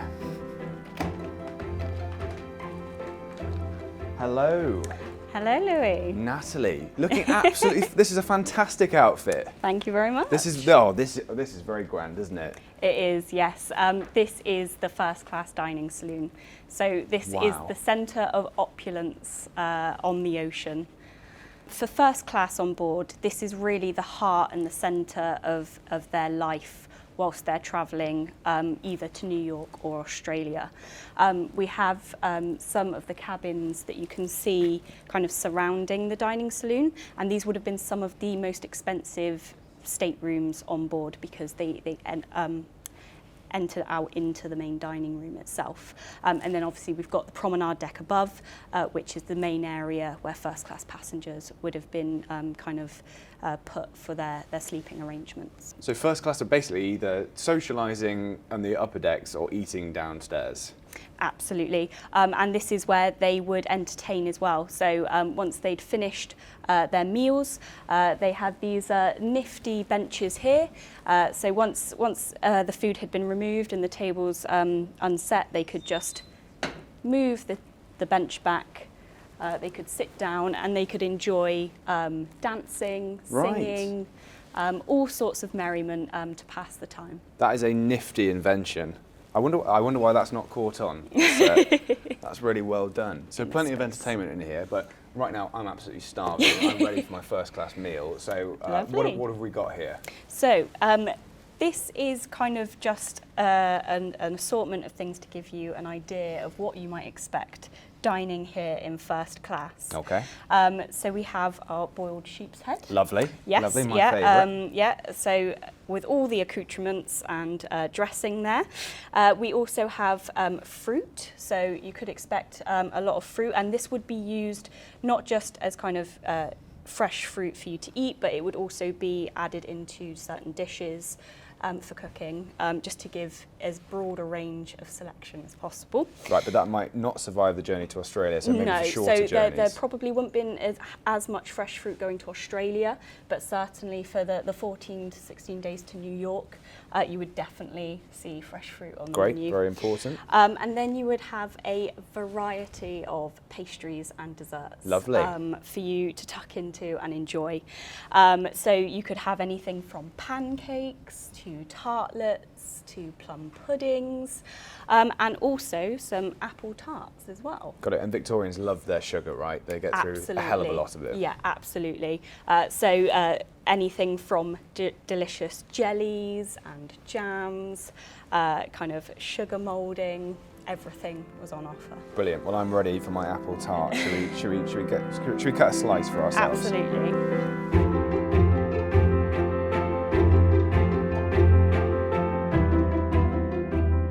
Obviously, this is just one example of what first class passengers could expect for the pudding element of their dinner.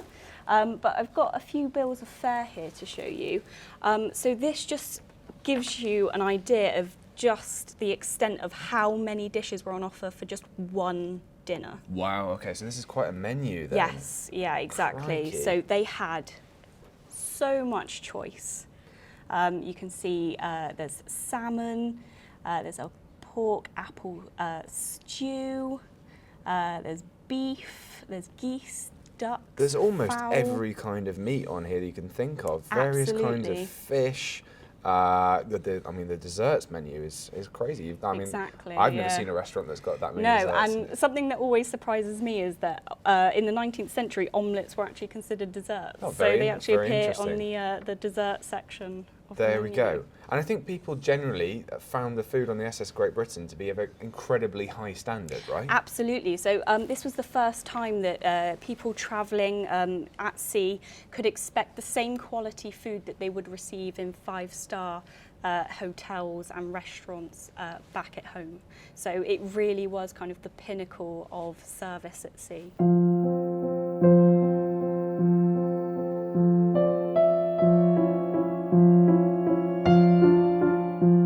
More than confident that this is going to taste great. So should we tuck in and give it a Yeah, try? so if you use your fork My for fork, that one. okay. Yeah. Well, my etiquette needs work. And you in might first want class. to use your napkin as well. Okay, we're going to put this on first.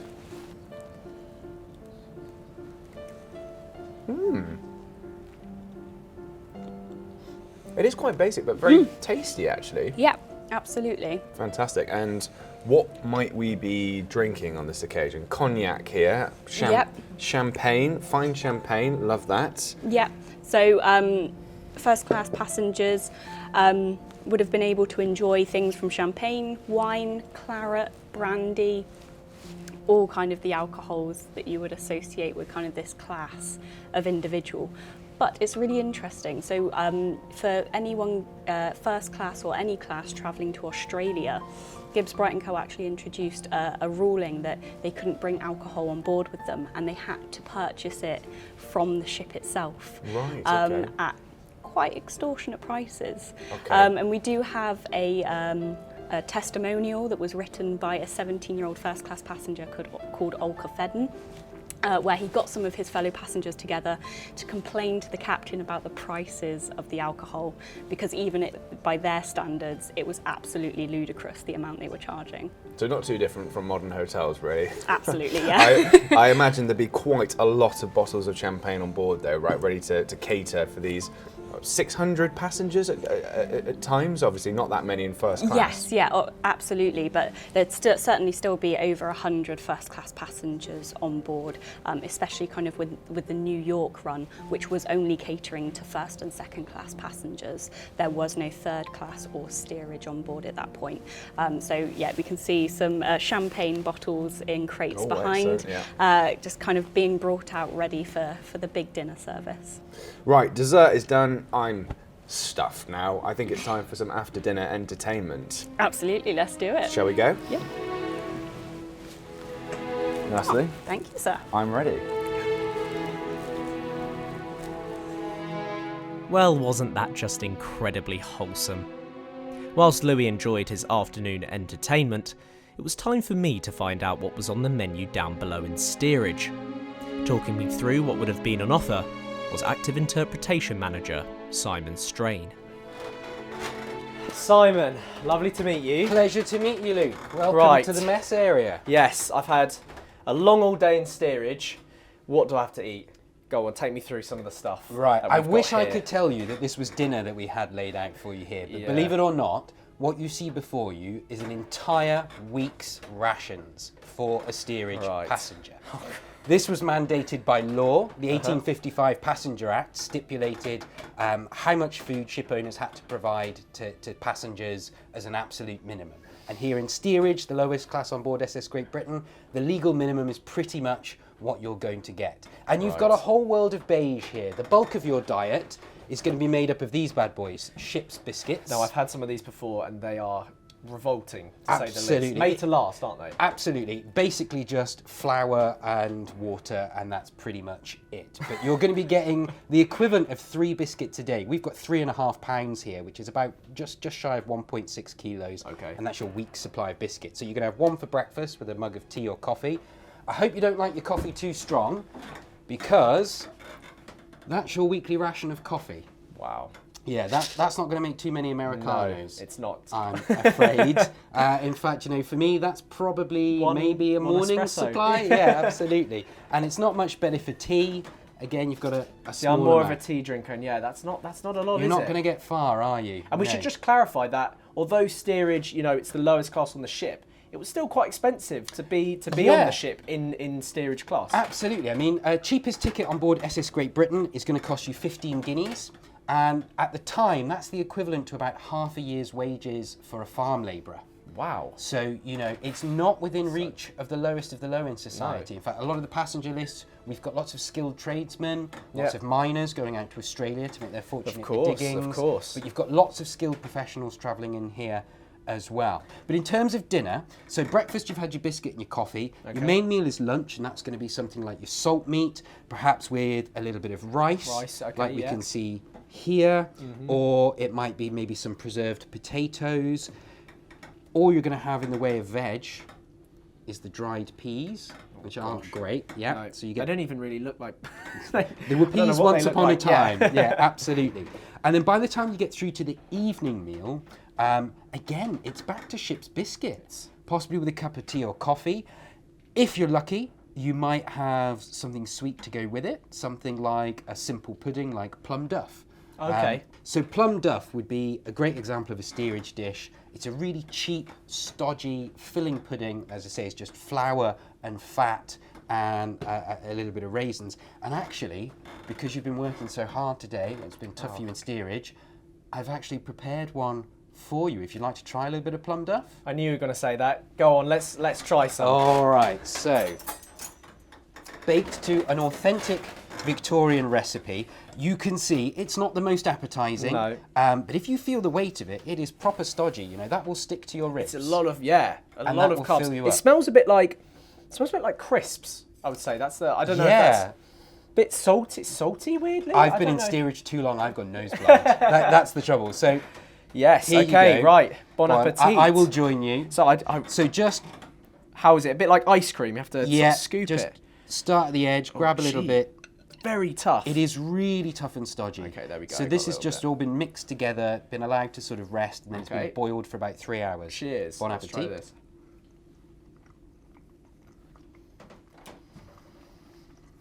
So it's not terrible. You get the fruit in there. It's pretty dense. Yeah, like a very, very dense, possibly gone off plum pudding sort of thing. Absolutely. I mean, it's really basic. We can see the ingredients that the cooks have got to work with. It's really basic stuff. Sticks to your teeth, doesn't it? It does, but it's going to fill you up. Yeah. And this is what the steerage diet is all about. It's not very nutritious. Yeah. But it's as filling as it can be with lots of really stodgy staples. Yeah, where are they getting their vitamins from? So that's a really good question. We've got this bottle at the end here. Do you want to hazard a guess what might be in there? Oh god, some apple something? You're close. It's actually Lemon? very close. It's lime juice. Lime juice, okay, of course. This yeah. is the one ration that everybody got the same on the ship, whether you're a member of the crew, whether you are first class, whether you're steerage. And that's because, of course, it's medicinal. Yes. And this is what's going to prevent you from getting scurvy. Yeah. Now, I can't imagine any of these sort of items here would be great for your teeth. Yeah, I mean, Victorians, well, let's look at the sugar ration.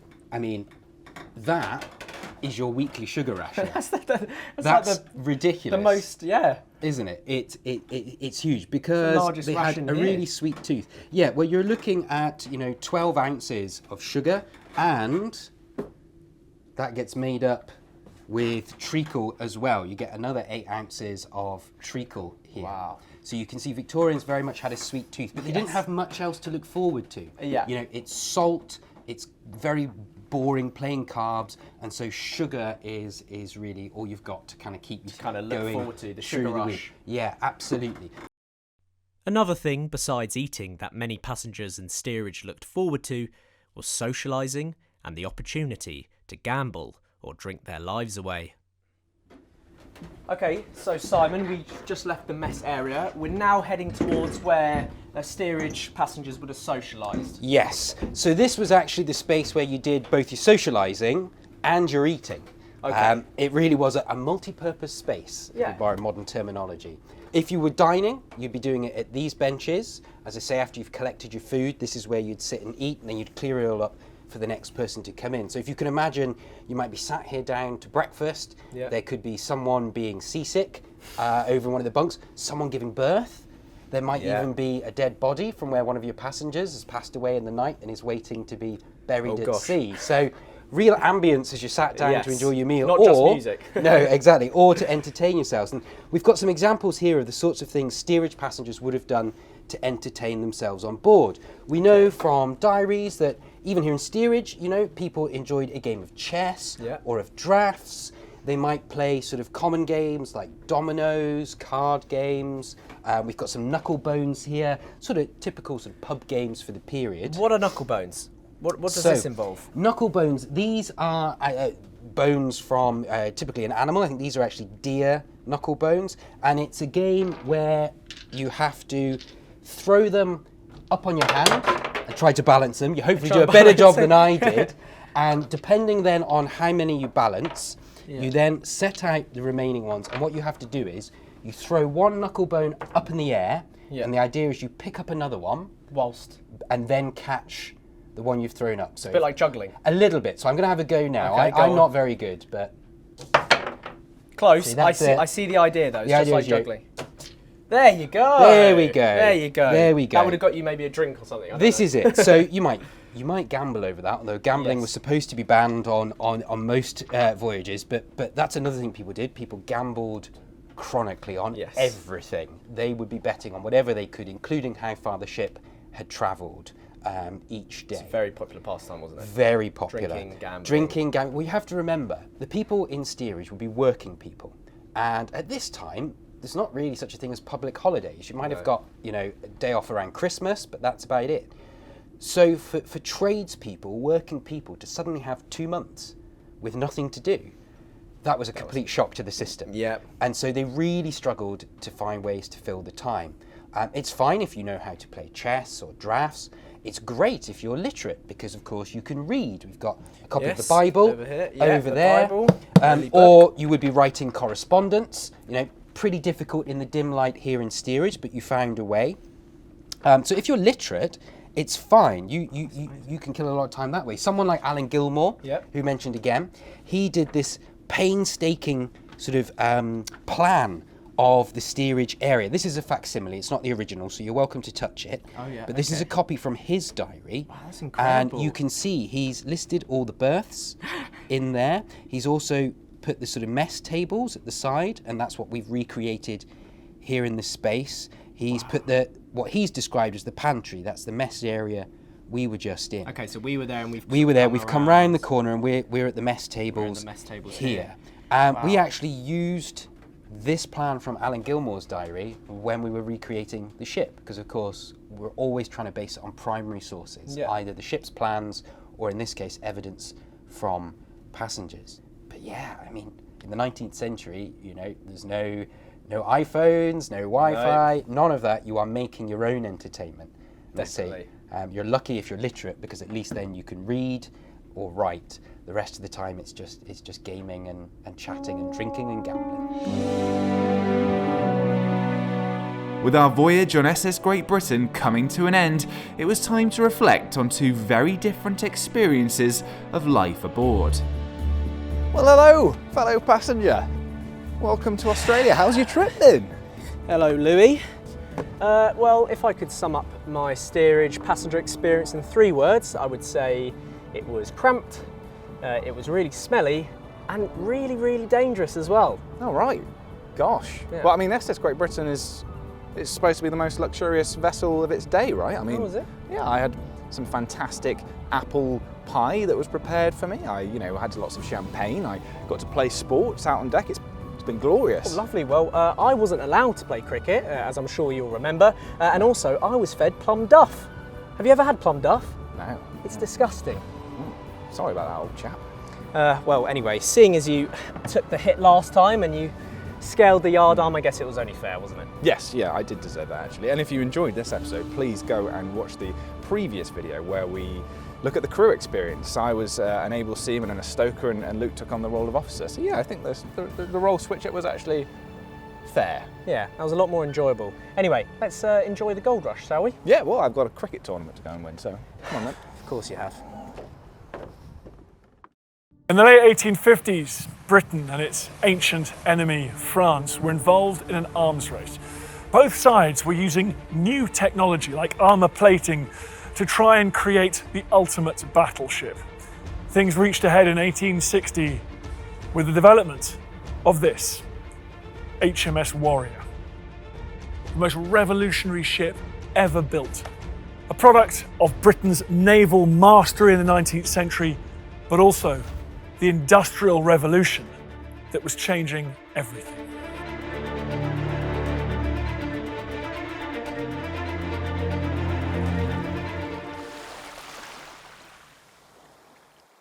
What I always think when I come aboard HMS Warrior for the first time is just how much space there is. It was the longest warship in the world when it was launched. Absolutely vast. And it is 3 times the length of HMS Victory, which was Nelson's flagship at the Battle of Trafalgar, fought around 50 years before.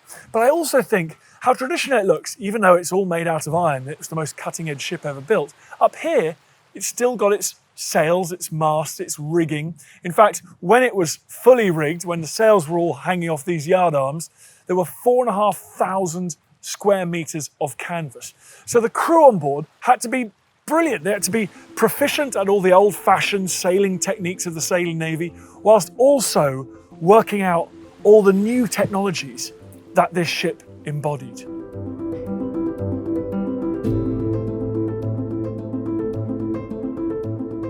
So Andrew, you're the man in charge of HMS Warrior for the National Museum of the Royal Navy. For my sins, yeah. I always think that there are some very famous ships in this dockyard, but Warrior is the hidden gem of the collection. She is. I think she's probably, by quite a margin, the least well-known of our ships. We're not allowed to have favourites, but in many ways, she's incredibly special for what she is and what she embodies. Victory, Mary Roll's important for what they did. Warrior is inherently important for what she is and what she symbolises, that real point of change. Just how big a transformation was it when Warrior was launched? Pretty much every warship that comes before Warrior is built of wood and uses sail. Every ship that comes after her is iron built, armour plated and powered by steam power. So they are working out how successfully they've combined those characteristics in one ship. And then as the public at large start saying, hang on a minute, we're spending quite a lot of money on the Navy finds itself with a PR issue. And she's a fantastic PR tool. So whereas our other ships, HMS Victory, HMS Caroline, are very famous for the battles they fought in, the absolute highlight of Warrior's career is a 4-month period in the middle of 1863 where they send her off round the country and over 300,000 people get on board the ship. We've 15,000 people a day as tourists wandering from the captain's bathroom down through the stokeholds and anywhere you can imagine in between.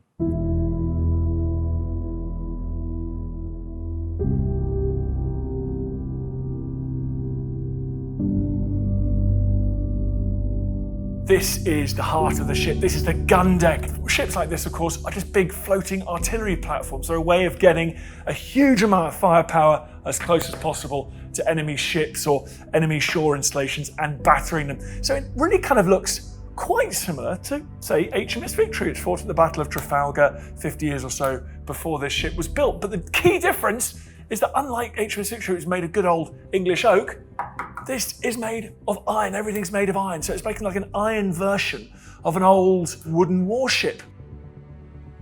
Just look at the size of this helm. There would be at least 8 men straining away trying to steer the ship, and that was in good weather. In bad weather, it could be 16 men on here and dozens more at the stern helping that rudder. So it was a heavy ship. It was difficult to steer.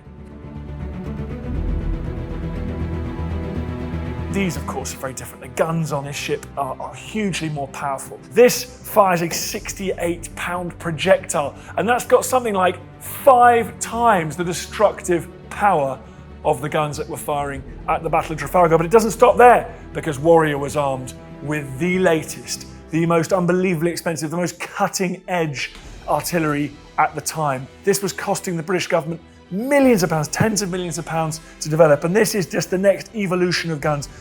It didn't actually work that well when the ship was launched in the 1860s, but it was the start of an extraordinary process of development, of innovation around firepower that would lead from these to the sort of giant guns you see on the battleships of the First World War or behind the trench lines of the First World War, capable of firing projectiles dozens of miles. This is rifled. You put the round in from the breech here rather than stuffing it into the muzzle like those guns over there. And this represented just a step change from anything that had gone before. I mean, this is cutting edge. It must have been fantastically expensive.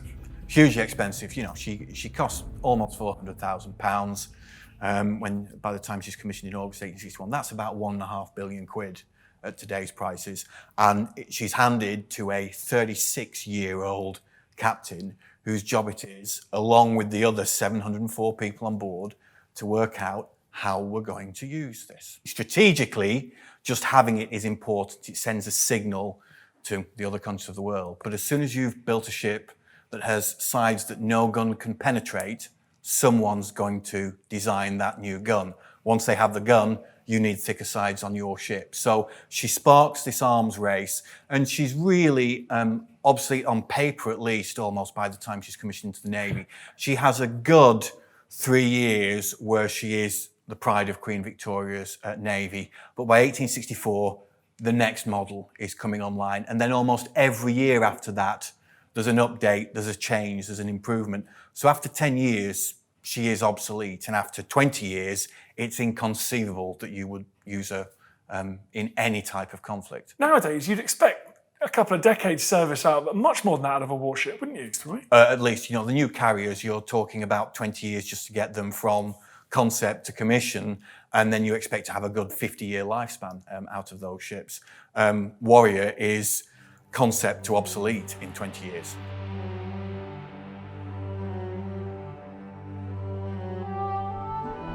So Warrior was made of iron. She still had the sailing rig up on the deck, the mast and the sails, but down here in the heart of the ship, there was the biggest maritime engine ever installed on any ship up to that point in history. It could push Warrior through the water at an extraordinary 14.5 knots, making her the fastest ship on Earth at the time of her launch. 4,000 horsepower in this gigantic iron beast. Throughout the whole of human history, when you study maritime history, you're so struck by how vulnerable they were to the weather, to the wind being in the wrong direction, storms. You think of William the Conqueror cooped up on the French coast, not able to invade Harold till the late summer of 1066. But now, basically for the first time, Warrior is able to just not worry about the weather, to put the throttle down and cover over 1,000 miles without even needing to stop for coal. This was a revolution in war at sea. A massive ship like Warrior could bring its guns to bear on an enemy over 1,000 miles away and know exactly the day on which it would arrive.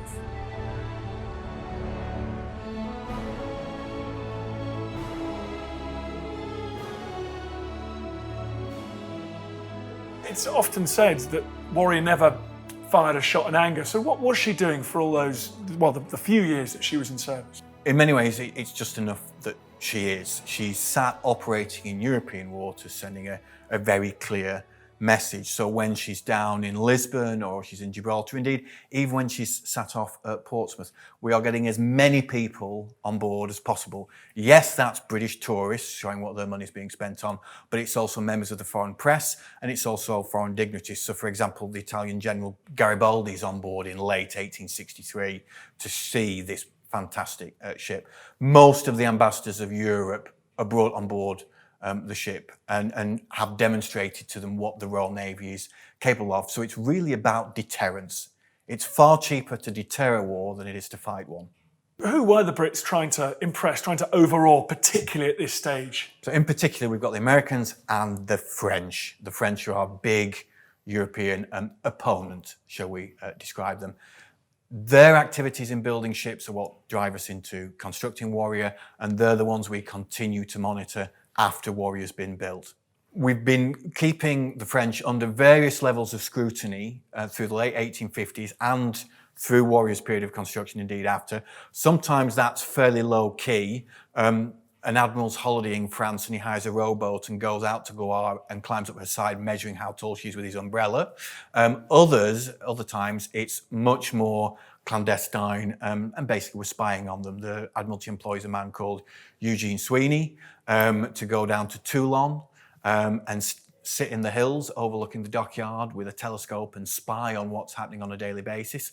And then once the sun has set, he goes down onto the streets of Toulon, into the bars around the dockyard and speaks to the shipwrights and the engineers and the men who work in that yard to understand what they've been doing. He's doing that before Warrior's built, and indeed we keep doing it after.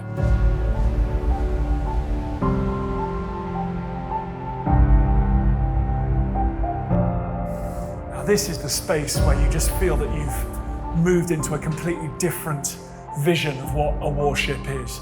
No more wooden battleships. This is a giant iron compartment. Up here, the boilers for the water to make steam to drive that huge steam engine. And down here, the furnaces that provide the heat. And the heat, the fuel, is coal. The stokers are down here. There would have been 6 stokers at any one time. They'd have each had to feed 4 of these doors with coal, keeping the fires nice and even. There was an art to it. It could take 5, 6, 7 years before a stoker was at the top of their game. And he would work down here for 4 hours and he would shovel 1 ton of coal per hour. Incredible. So in there and then in that side as well. Then he'd have to rake the ash out using that pretty heavy rake. The ash goes up this chute, up this vent here, and then is dumped overboard. It was hot and tiring work. The temperature in this compartment here regularly hit 54 degrees centigrade. So after the first 3.5 years, which is this wonderful period for any member of the crew on board, and the captain's fated and everybody is a special individual wherever they might go, the Navy sees that the ship is beginning to need larger scale repairs, and they also need the crew. There's a real problem with naval recruitment, and they can't find enough men to get all the ships to sea they need to. So Warrior is brought into Portsmouth and sits for the best part of 3 years doing nothing on a very slow repair. She's then recommissioned back into the Channel Squadron as more ships like her, armour-plated, steam-powered, are brought into service, and they have a very effective fighting unit that is now not just serving as a deterrent with Warrior or her sister ship, the Black Prince, but with many other ships. Once you get past that point, however, and that only lasts another 4 years or so, she really is beginning to creak at the seams. The steam engines aren't terribly powerful, they're very inefficient indeed. They run out of coal at full speed after 1,200 miles. So they need repairs, and she's not really a frontline ship any longer. So she's relegated to Coast Guard and reserve duties, which means it's not worth the expense of keeping her at sea all the time. So she'll sit in a port around the UK and is a base for the Coast Guard and the Naval Reserve to attend on a weekly or monthly basis, to exercise a couple of nights a week and then go off and do the day jobs, as it were, in a little other activity. That is a role she fulfills from 1875 through to 1883. And once a year, the Coast Guard is taken to sea to do a proper fleet cruise for about 8 weeks. And Warrior enters Portsmouth Harbour for a refit at that point before they take on the cruise. And it's found that the foremast and the mainmast are rotten and need replacement. So we're in a position that this wonderful ship, designed as a steamship, incredible powerful ship, is brought low by the fact that that old technology, the sails, the masts have decayed, and it's not really worth the expense of putting new masts in her. So at that point, all the crew is pulled off very quickly. They're put on a different ship, and Warrior is sent to lie on what is known as Rotten Row. That's a set of anchorages at the head of the harbour, awaiting disposal.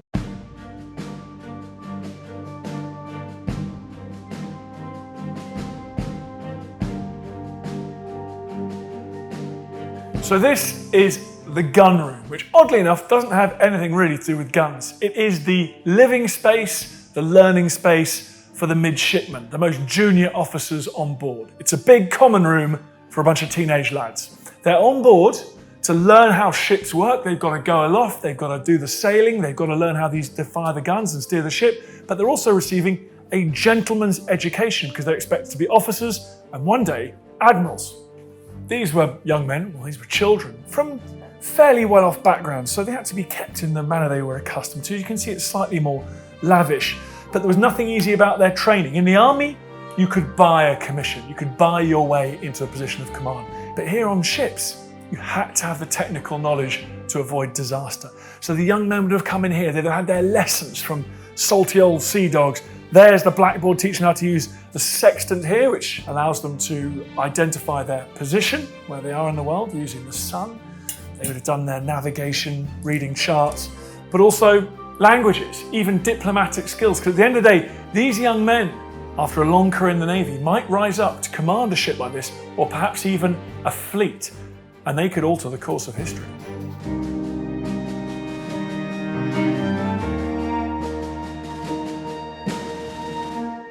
After a point, she's really not ever going to be converted for use at sea. But they do decide, actually, she's a very big ship.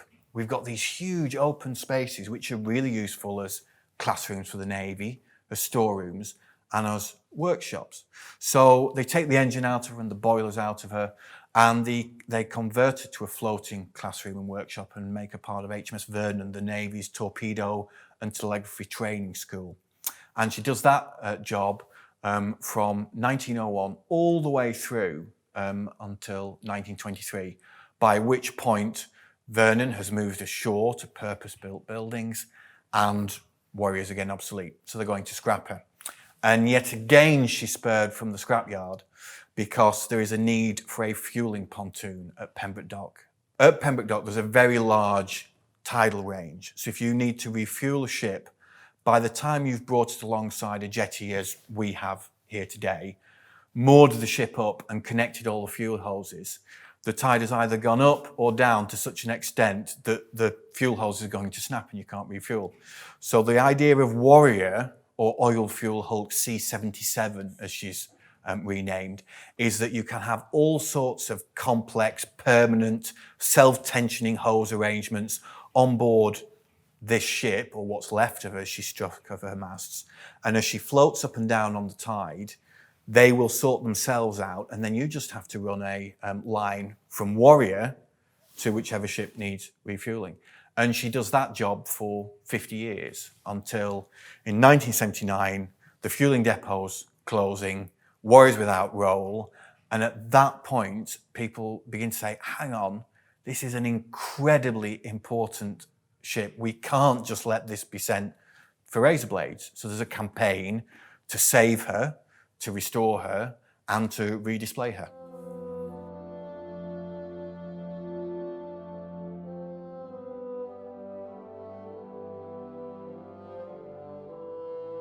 So you come into this compartment and it is actually literally a breath of fresh air. It's light, it's airy, there's fresh air coming through this hatch, but it's also heated. And that's because this was the sick bay. Again, just a reflection of how seriously the Navy was now taking the health and welfare of its sailors. It feels like a long way from the stinking orlop deck where Admiral Nelson was taken to die on HMS Victory below the waterline. There's an operating table, medicine chest with access to a whole range of medicines that were unimaginable a couple of generations before. Surgical implements can be washed, hands can be washed. And to match these surroundings, you're starting to see the professionalisation of the people that worked here, the attendants, the orderlies. They're getting the training they needed to keep this ship's company healthy and on duty. So these beautiful interiors, how much of these survived the ship's history, particularly the bit when it was just a kind of floating fuel pontoon? Well, the whole of the hull is original, and here we are in the wardroom. This is where the commissioned officers, 16 of the 17 senior-most people on board, have been based. And the vast majority of what you're looking at here is original to when she's commissioned in August of 1861. How did it survive? Purely luck. They used this as an office accommodation for all those years when she's a torpedo training school. And then when she's a floating oil hulk at Pembroke Dock, there's a little house effectively built at the aft end of the ship, which keeps a lot of the water out of the ship, and these areas are used as storerooms. Indeed, during the Second World War, these cabins become cabins once again for crews of torpedo boats and small coastal craft as they're stationed on Warrior as a base. And so the restoration project was about bringing everything up to the standard of this wardroom? Absolutely. I mean, this was still a pretty grotty place by the time you got to 1979. The rest of the ship had effectively been gutted. So the guns, all of the fittings, the engines, the boilers, the masts, all taken out. There's a couple of 1940s boilers in the boiler room, but that's about it. So they're really starting with an empty shell, save for some little gems of areas like the wardroom, that all had to be painstakingly researched to understand what it looked like and then reproduce. An incredibly complex, difficult and expensive job. And presumably those plans still remained in the archives? Partly available in the archive, but because it's such a rapid period of change, you can't go to a gun carriage design for 1859 and say it's correct for Warrior, nor could you find one for 1863 and say it's correct for Warrior. It had to be the 1861 design. So along with archive material and designs, we had to go and look at photographs and sketches and diary accounts and bring all that information together and then sift it and work out what it was saying, and then find people who still have the skills around to reproduce those items. And this is the product.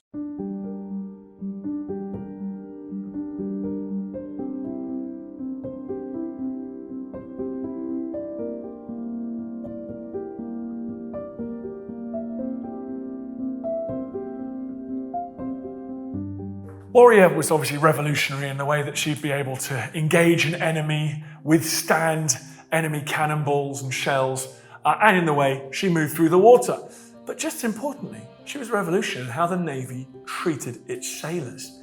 This was the modern world now. You couldn't just force men to go to sea and force them to serve against their will. You needed technically able specialists to work on the ship, and you needed to retain them, and that meant treating them properly. For the first time ever, washing machines were taken to sea. This allowed the stokers and other crewmen to get their clothes clean, and there was even a drying compartment just down there. And that's why, for me, this compartment is just as important as what you see on the gun deck or down in the engine room. Maybe it's not quite as dramatic, but these washing machines talk about a very modern attitude, not to fighting, killing the enemy, traversing the oceans, but to looking after the men on board. These men were now being seen as assets, people that needed to be encouraged, kept healthy, and retained.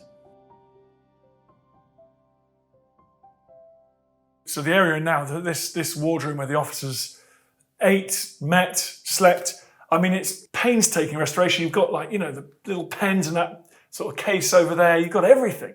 Absolutely. So one of the key things is understanding who each of these people were, what their interests were. So, for example, the fourth lieutenant is a man called Jackie Fisher in 1863. Lord Fisher goes on to a glittering naval career. He's a gunnery expert. So if you look in his cabin, you'll see all the indications of what you would expect if you had a gunnery officer occupying that cabin. Very different to a navigator, for example, that you might get in George Parker, who's the third lieutenant at this time, who went off to map areas of Canada later on. So we've tried to detail it down to that level. So you just begin to get a hint, if you have a close look at the personalities of these men. Because yes, Warrior's a fantastic technological marvel, and it's really easy to talk about the guns and the engines and miss out the point that she's designed and built and crewed and restored by people, and their stories are just as interesting individually as the ship is as a whole. How long did that restoration take? That's an 8-year restoration process, but really caring for any historic ship, these are not like buildings. They're not expected to last centuries. The intention is you get a couple of decades out of a ship by this point, and then it goes to the scrap heap. So it's a constant challenge for us, keeping her afloat, keeping the rainwater out. So we're on our second deck at the moment. The mizzen mast, the aftmost mast on board, is stripped, being fully refurbished and repaired. We've had to replace the bulwarks. Those are the walls around the upper deck. We're on to round 3 now for our hatch combing. So the main restoration was completed when Warrior arrives in Portsmouth on June 16th to 1987. Fantastic scenes as she comes in through the entrance to the harbour the final time. But beyond that, we are constantly engaged in the ship's restoration and preservation. It's obviously a huge project, but it must bring you so much pride that you've restored this ship, one of the most important ships in history, from dereliction to looking like this. Yeah, I mean, Warrior's restoration started 2 years before I was born, so I can't take all the credit, but it's a privilege to be involved in part of the ship's story. And I think if you asked anybody who'd been involved in that restoration, they'd tell you the same thing.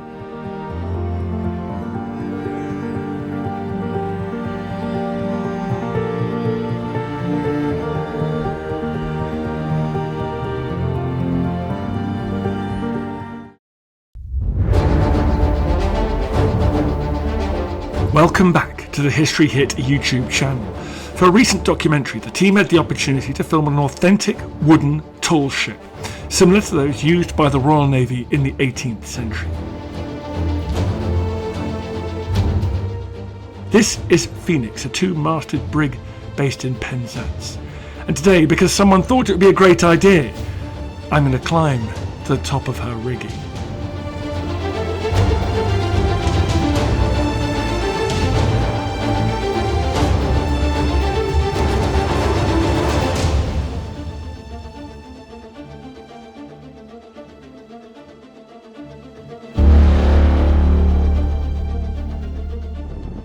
Right, it's challenge time here, exclusively on History Hits YouTube. I'm going to climb up the mast of this 18th century ship. I'm going to go up to the topsail and I'm going to drop that sail and then try and put it away again, like one of Nelson's crew. Wish me luck. The height from the waterline to the top of Phoenix's mast is just over 80 feet, but I was determined to keep up with Joel, the ship's first mate. Yeah, should we get up there? Yeah, let's do it.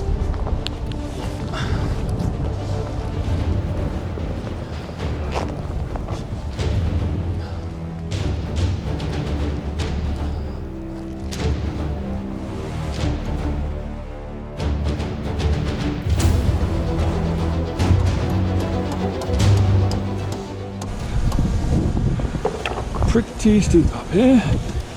This is why this would be the job of the youngest lads with the keenest eyesight, the freshest legs.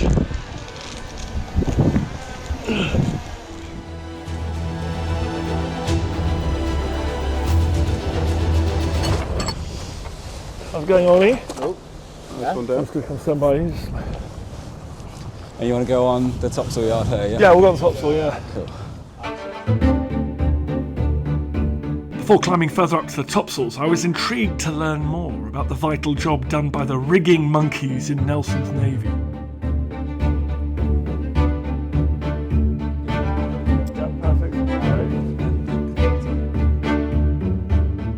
Right, well, we're up here now on the main fighting top. It feels pretty high already. It's a bit windy, you can really feel the wind in the rigging. But can you imagine coming up here when the ship is just pitching and in the big waves? It must be pretty intense, is it? Yeah, absolutely. When we are at sea, particularly in a moderate sea state, you have to take breaks while you're climbing because you're hanging over the sea. Yeah, so hang on. And then absolutely knackered. Yeah. Right, I'm stepping on. Thank you. So now we have to go out on this spar to make sail, right? That's it. Okay, this is the tricky bit. I said I was stepping on, but hold on. Yeah, that's it. That's the ticket. There we go. It's tremendously uncomfortable, but that's the job, unfortunately. There we go. Right. And we find the more people we have on the yards, the tighter this gets, and the less legroom you have. Okay, so now why do we have to come out on these yards? So you come out on the yards to stow them, to stow the sail or repair the sail, depending on how bad it is. You can see just next to your arm here, to your right arm, you've got a gasket around the sail here. Oh yeah, there, yeah. And that's to keep the sail in place when we're not using it. Okay, so in a big storm, when the wind starts blowing, you'll come up here, gather all the sail up and store it on this yard arm. That's right, yeah. Okay. We can control the sail when we're trying to stow it with two other lines, which are the clews and the bunts. We pull those up from deck. That depowers the sail, and then we ease the halyard down, so bring this yard right the way down. And then from there, the rest is you have to come up the mast and stow it by hand. And so this is a job for, you got to know what you're doing up here, haven't you? Yeah, especially at sea. Yeah. I'm beginning to see why the job of a top man was considered to be one of the most dangerous and demanding roles on a ship. But climbing the rigging was the easy part. It was now time to lower the sail. I mean, raise the sail by lowering it. You'll see. Right. Terrifying. Good. Whoa. Been caught on something there. Honestly.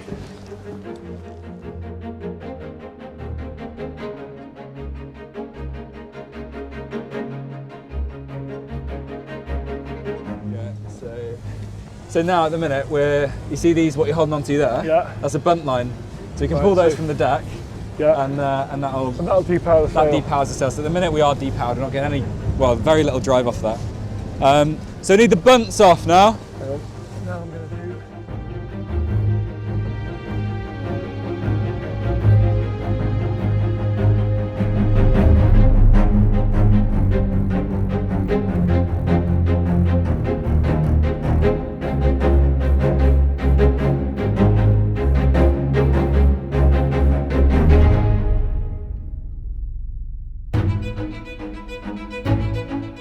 Having been shown the ropes, well, quite literally, and close to finishing my crash course as a rigging monkey, there was only one thing left to do: reach the very top of the mast.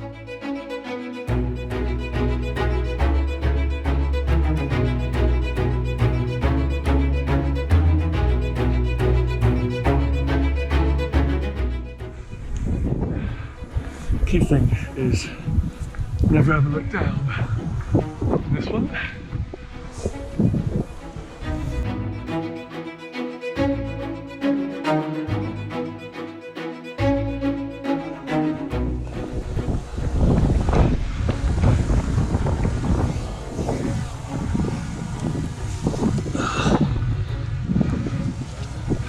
This way you have to trust to the abilities and the professionalism of your crewmen, your crewmates. They've actually done their jobs properly, and the whole thing is not to come tumbling down.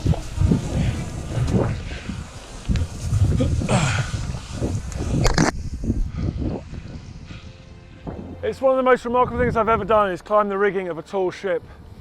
And to think that you're following in the footsteps of those young men, the top men, who are in charge of sailing this ship, climbing up not just in harbour like me, but in the middle of storms, battles, cannonballs flying past their ears.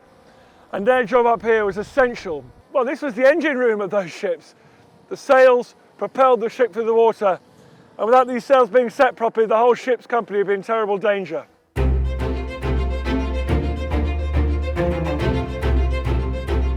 Come anywhere close to the experience of those sailors in Nelson's Navy gives me an enormous sense of pride. Now it was time to take in the view.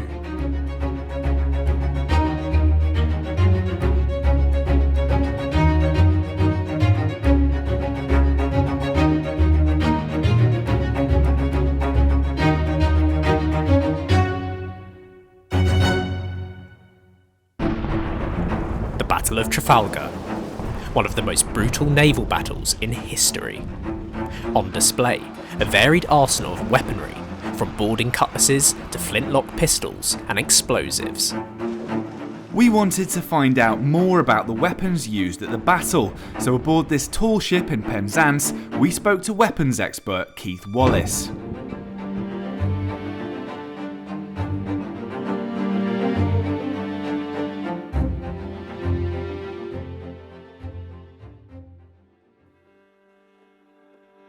In the early 19th century, a Royal Navy sailor's most trusted weapon was his cutlass. These would be used to engage in fierce hand-to-hand combat with enemy crews. Various kinds of cutlass would have been on display at Trafalgar. So Keith, we've got here a few different naval swords. Can you talk us through these? What period is this one? This looks like a pirate cutlass, this one. Absolutely, yeah. So I think when you say cutlass, I think this is the kind of thing that most people tend to think of. We've got this curved blade.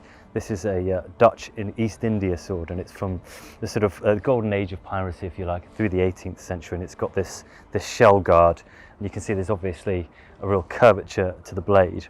Obviously very good for cutting, but also good for stabbing as well. Yeah. This is what people will often think of, but it's of a type that on land we would refer to this as a short sabre or a hanger. But you'd still see the odd sword like this hanging around, sort of knocking around in terms of officers carrying them. We've got another type of officer's sword here as well. So this one's moving forward a century or so? Well, this is moving forward certainly a few decades, yeah, in terms of this is more it resembles more of a short sabre, effectively. And this is more of an officer class sword. You can see the elaborate hilt and the pommel here. A lot of decoration there, yeah. And these tend to be a little bit more customized, almost personalized. Sometimes they're engraved, that kind of thing. Again, there's quite a curvature to the blades. It's much more like a short saber, really. Expensive, these?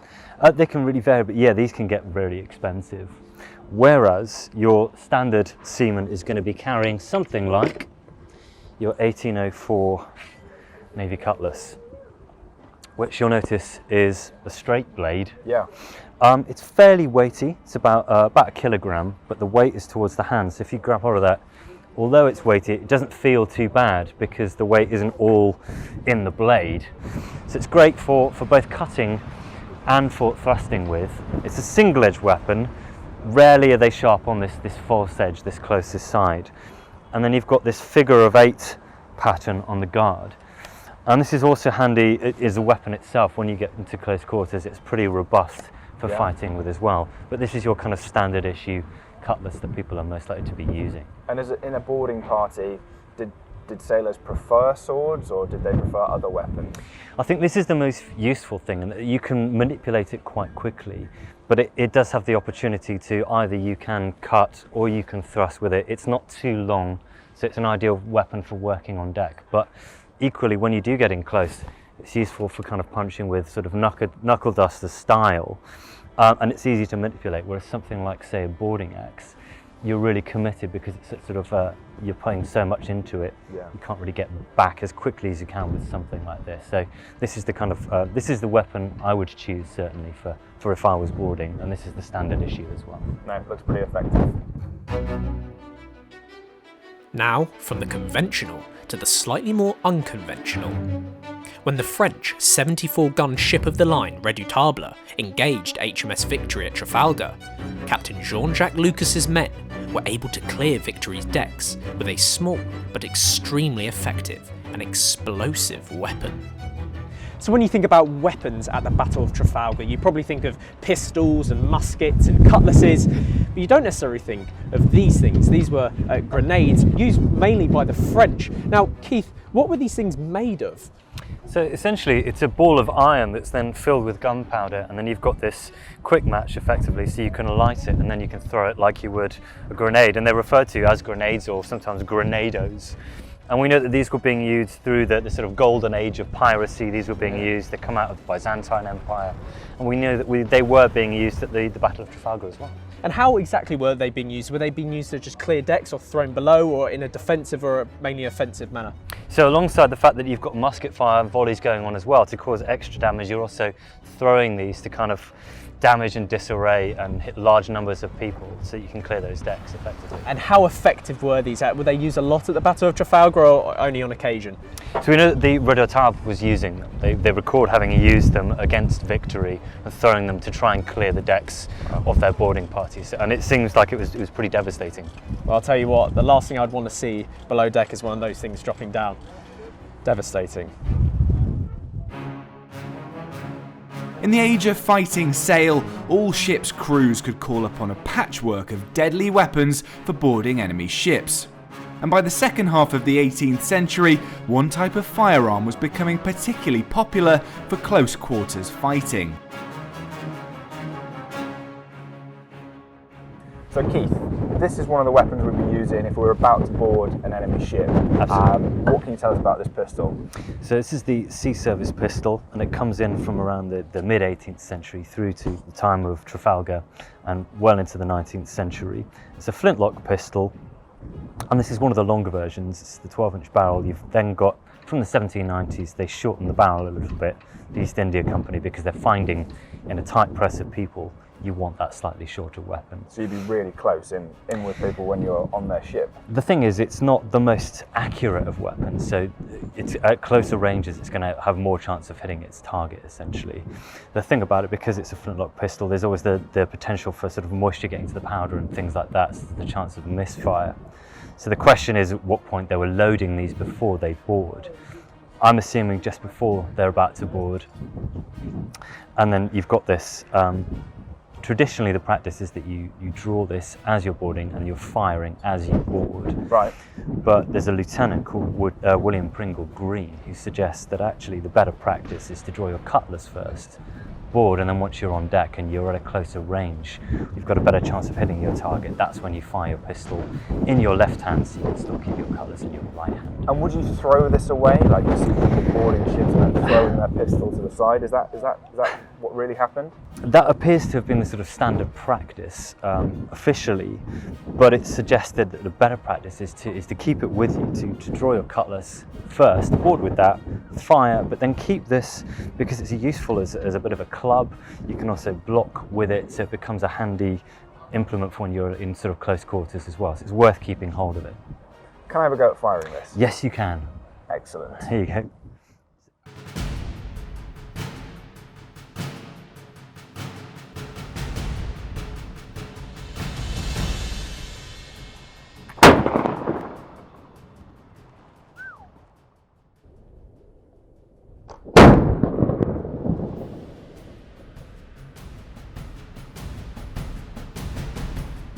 Feeling somewhat left out, it was my turn to get in on the action. Secure in the knowledge that Keith was indeed a fight director and stunt performer in the TV series Vikings and the feature film Ironclad, I had an idea in mind. So we're here on board ship and we have some 19th century cutlasses and pistols, and I'm here with Keith, who's a fighting director as well as a weapons expert. So you're going to take me through some of the moves we might have seen at the Battle of Trafalgar using kind of both weapons. Yeah, exactly, and one of the most common attacks is a straight downward cut towards the head. And we have a treatise by a chap called William Pringle Green who talks about a defence for that uses the pistol. So if you were to make a cut down towards my head, I use a parry that we call the St. George. So as I block that, I can use my pistol as well, and it means I can clear with both and either make a cut or I can make a thrust if we're tight in the press of battle as well. So it means I can actually use this to defend as well. So it's an offensive and defensive weapon, and it's left me pretty helpless. Yeah, I mean, it's useful. Rather than just throwing it away, I can use it to defend or even to attack with if I want to as well. So Keith, what other moves might we see at the battle? So really simple one might be if you're trying to make a cut towards my shoulder or my neck, okay, so I can make like a parry this. here, yeah, and then I can simply come in and knock with the butt of the weapon here, using it like a club effectively, so I can use it for offence as well. So another instance of once you've fired your shot, you've run out of ammo, you can smack me over the head and knock me out pretty much. Yeah, I can just turn it around and essentially use it as a club, yeah. Please don't. I won't. Okay, so we're not going to use the pistol this time. So let's say I was to lunge forward with the stabbing motion. Yep, I can block as this comes through and then I just rotate to cut straight down at the head effectively. Okay. Alternatively, try the same thing. I can actually use this for punching in as well. So this becomes a very effective weapon in itself as a guard. Wow. So those were some of the moves we may have seen on several ships at the Battle of Trafalgar using small arms and cutlasses. If the cannons didn't finish you off, those moves certainly would have. I've come to Dundee to visit one of my favourite historic ships, RRS Discovery. It was the first purpose-built Antarctic survey vessel. And at the beginning of the 20th century, this took the first British expedition of the modern era to Antarctica. On board were people like Scott and Shackleton, who would go on to become legends. Let's take a look aboard.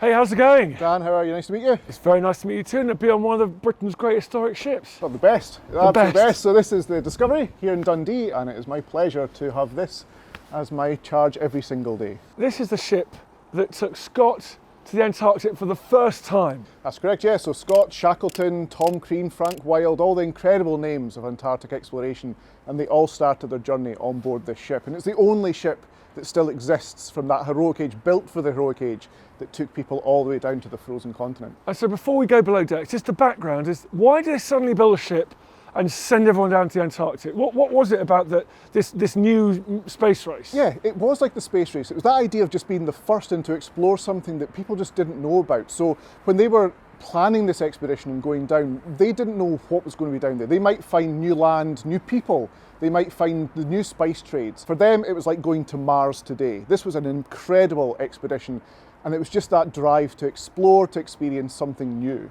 And this was purpose-built for it? Absolutely, yeah. So all the previous ships had been refitted warships and so on.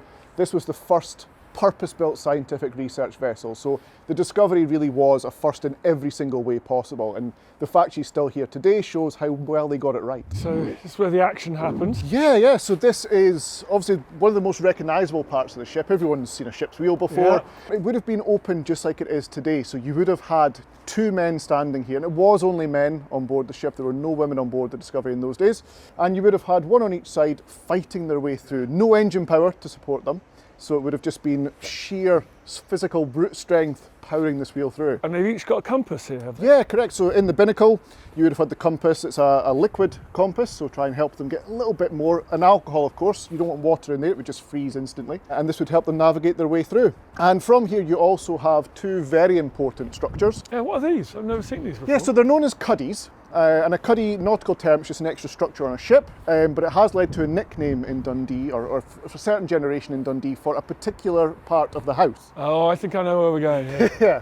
So a very important part. You don't want to go on a long voyage without these. These are the ship's toilets. And don't tell me, is one for officers, one for men? Correct. Oh, yeah. So on this stratified society back in the day. That's it. Well, it's Edwardian society. Yeah. So you'd have had one toilet for just 11 and one toilet for 36. 3 years. Exactly. As they were sailing along to the other side of the world, obviously masts and sails, but also, by this stage in history, a big engine as well. Yeah. So she's officially an auxiliary bark. So bark-rigged ship, but with an auxiliary engine. So it's not the main propulsion. You use your sails. It's free energy. Use it as much as you can. But when you really need that last push through the ice, the engine, built here in Dundee by Gourlay Brothers, so a true Dundee ship, but that engine helped them keep going. And the engine room just next to us here. Let's go take a look. The design of this ship is breathtaking, but it came at a cost of £51,000, equivalent to around £4 million in today's money. We find ourselves in the engine room. So like we said, it didn't always just use the sails, sometimes it did use the engine. So 450 horsepower. Massive. Purpose built for what they were going to do, but compared to now, it's a Ferrari. It was a steam engine, so triple expansion steam engine, using about 6 tons of coal every day. That's a lot of coal. A lot of coal. 6 tons? Yeah, so about a truck's worth, and you're having to do that by hand, loading that in as You can't keep that much coal on board this ship. Amazingly, they managed to get enough, just. So they took 3 years worth of coal with them, so every spare space was handed over for coal. So anywhere they could pilot up, a 50-ton bunker here, 300-ton below, up on deck, you know, risking it being washed overboard. Crazy. Huge amounts just to keep this going. So this area had been crammed with sails? Yeah, absolutely full of sails. This is where they could have spare sails. Obviously, the cloth, when it gets damaged, you can't just buy new replacements in the middle of the Southern Atlantic Ocean, so you just take what you can with you. So you'd have sails tied up alongside to dry out. The sail maker, the crew member who'd be in charge, would do the repairs. And yeah, also this is the only space that they could give over. The rest of the ship so crammed full of coal and supplies. So 2 massive things, your sails and spare timber, had to be crammed into this tiny little space here. You can see, even for me, it's a very low ceiling. This is all they had. Shackleton first went with Scott on this expedition in 1901. He should have taken this ship on the famous one in 1914 because his Endurance got crushed in the ice, but this one might have survived. Absolutely, yeah. I mean, the Discovery may well have survived it. Now, where the Discovery went to in Antarctica, the complete opposite side into the Ross Sea, very different from the Weddell Sea, but the Discovery was purpose-built for it, whereas the Endurance was a pleasure craft for going to the Arctic, so the complete other end of the world, and it was for during the summer months for rich people to go hunt polar bears. So a ship built for very different purposes. The Discovery would have, hopefully, would have been much better. But then he wouldn't have got the great story out of it. That's it, and we might not have had the Discovery. What I find so fascinating about this ship is there's so much that's cutting edge, and there's so much that's very recognisable from someone who loves going aboard HMS Victory or an earlier sort of sailing Navy era vessel. Yeah, that's it, and it is that real mix. So you do have the modern technologies, the new scientific research, and then you get things like this. So a crow's nest. Oh, that's the crow's nest? Yeah, so it's obviously in the wrong place right now, but the crow's nest, which is just a double-sized beer barrel. There's nothing fancy about it. Strapped to the top of the highest mast. Absolutely, yeah. So at the very, very top of the main mast, this would have been you 112 feet above the main deck, and this was your protection from the elements. So for 4 hours at a time, this would have been you inside this barrel with a small ledge to sit on. In the Antarctic? Yeah. In the roughest seas. I mean, at times, the Discovery could roll over 50 degrees. This is the only way to make sure there's no satellite support. This is how you know if you're coming across unknown islands, icebergs, other ships. So some poor soul had to be up here for 4 hours at a time. Would you have rather been up there or down in the bowels of the ship shoveling coal? It's a tough one. Yeah. You'd certainly be warmer if you were down in the bowels, but up here, the one benefit, you might be the person that very first spots a piece of land nobody else has seen. So yeah, so the boiler room, powering that engine. So again, storing coal wherever they could. So 50 tons in here, and leading down to the 2 boilers to power your way through. So stoker team, trimmer team, working their whole way through. Right, so what's going on here? So yeah, these sort of letterbox looking features that you will have spotted before, they run the full length of the ship. I've never seen these on a wooden ship. Yeah, no, so they're quite unique to the Discovery. Not unique to ships in general, but to the Discovery in those sort of exploring vessels. And these are one of the ways that they help preserve the ship. So we've got a double thick hull. So if you pop your hand through, you'll be able to feel into the inner part of the outer hull. Yeah. There's no rats, I promise. And you've got the outer hull into the inner hull, and the gap about 1 foot wide. And in there, running from here all the way down below us, is a big cavern that they could fill with rock salt. And the rock salt would then mix with any water that leaked through, so fresh water in particular, rainwater, and it would turn it into a briny solution, and that preserved the ship. Really? Yeah, so fresh water will rot timber, but salt water will preserve it. So the more salty you can make the water that leaks through your ship, the more it will preserve the timbers. And so it's one of the reasons why over 90% of the Discovery's hull is original. It's thanks to these little features here. One added bonus for going to the polar regions is by creating this salty solution, you then don't have the problem of the water that's leaked through, again the fresh water, freezing, expanding and cracking your ship. The salt water, of course, you throw salt on ice, so it stops that problem. So you've got a twofold benefit. And it would have just been an empty space. That's clever. Yeah, incredible work. So everything was thought through. It really was purpose built. And so you go through a very important part of the ship. You would have your galley for their food, which would which would keep the men through the mess deck and the wardroom happy. So this is where the vast majority of the crew would have spent their time.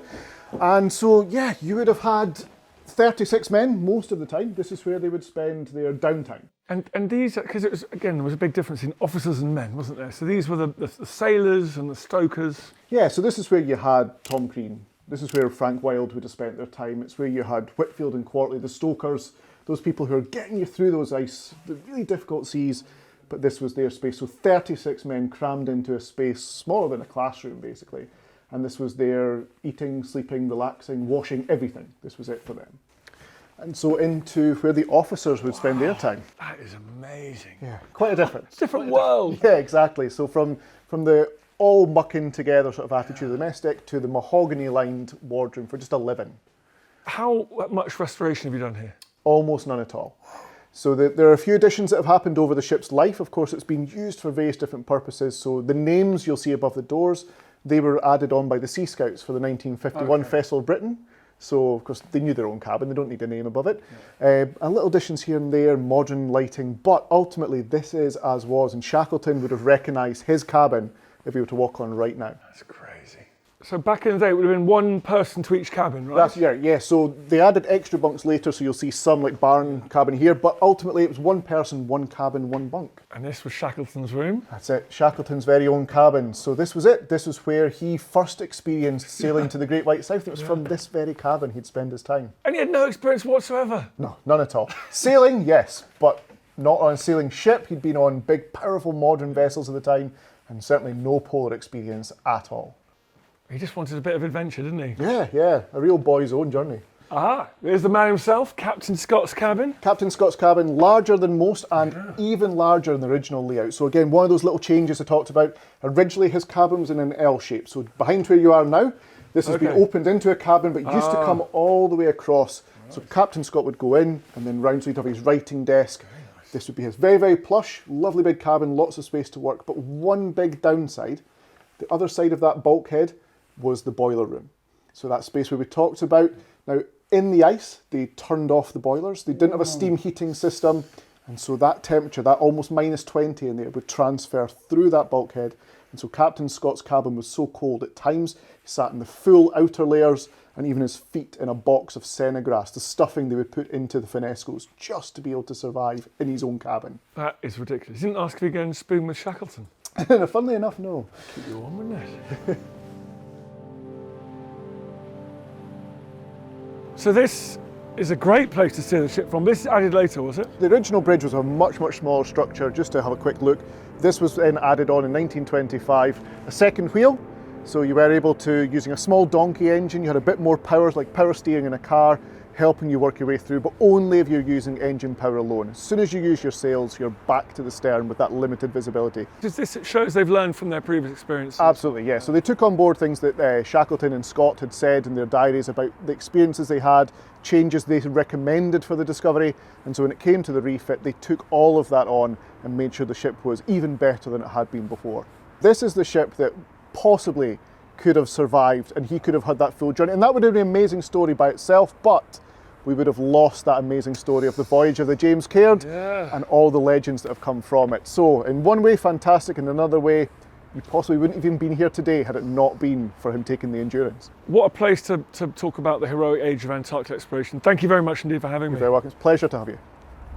After an amazing day aboard RRS Discovery, it was time for me to finish this tour with a view.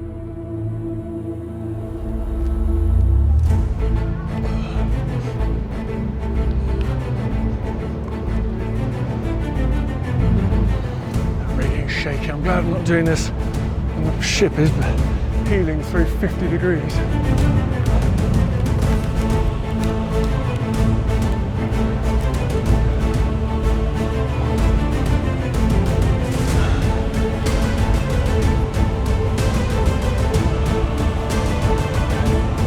Well, it's pretty amazing being out here. It's a freezing cold January day here in Dundee. It's probably a few degrees above zero. And your hands, every time they touch anything, it's the freezing, the metalwork, the ropes, the wood. And so operating up here in temperatures of -10, -20, it's unimaginable how hard that would have been. And you'd have been damp, the ship would have been going from one side to the next through something like 40 or 50 degrees. Terrifying. Great view though. And you did, if you're up here, have the chance of being the first human being to spot a new piece of land never before seen by human eyes.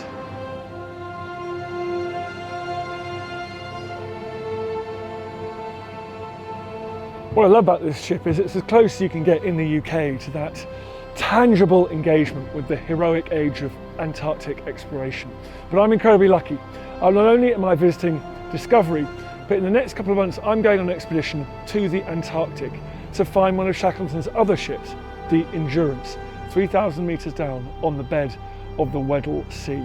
Now, History Hit is the broadcaster for that, so you can exclusively follow that expedition by following History Hit's social channels, whether it's TikTok, Facebook, YouTube, whatever you like. We're on all of them. Also, of course, there'll be further documentaries on History Hit TV, so make sure you join the action. This is always the most challenging bit. You basically have to hang upside down, do some pretty fancy footwork. There we go, that's it. I am on a 12,000-ton light cruiser in central London. It is the last of its kind to survive the Second World War. It was involved in D-Day, it was involved in the Korean War, it was involved in the sinking of the Scharnhorst. This is HMS Belfast. I'm James Rogers, a war historian and host of the History Hit Warfare podcast. And in this video, exclusively for the History Hit YouTube channel, I'm going to be diving into the story of one of the world's best known warships. We're going to find out what made HMS Belfast one of the most impressive cruisers of the 20th century, and why so many people still feel a connection to this vessel today.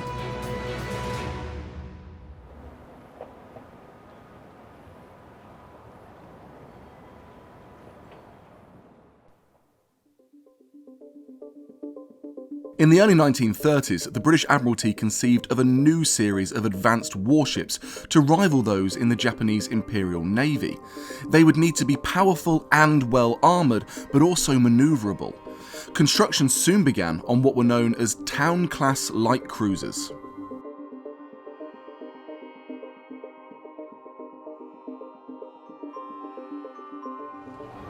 Built in 1936 in Belfast by Harland and Wolff, It was launched in 1938 by Anne Chamberlain, the then wife of Prime Minister Sir Neville Chamberlain. The date of that launch, well, it was St. Patrick's Day, the 17th of March 1938. And when you put all of that together, you can see the reason why HMS Belfast is said to have the luck of the Irish. Belfast's luck would be tested when just 4 weeks after its launch, the Second World War broke out. It wasn't the most auspicious start. In November 1939, she was almost sunk off the coast of Scotland by an air-dropped magnetic mine. 46 personnel were injured. The ship was out of action for now. Wow, look at the size of these.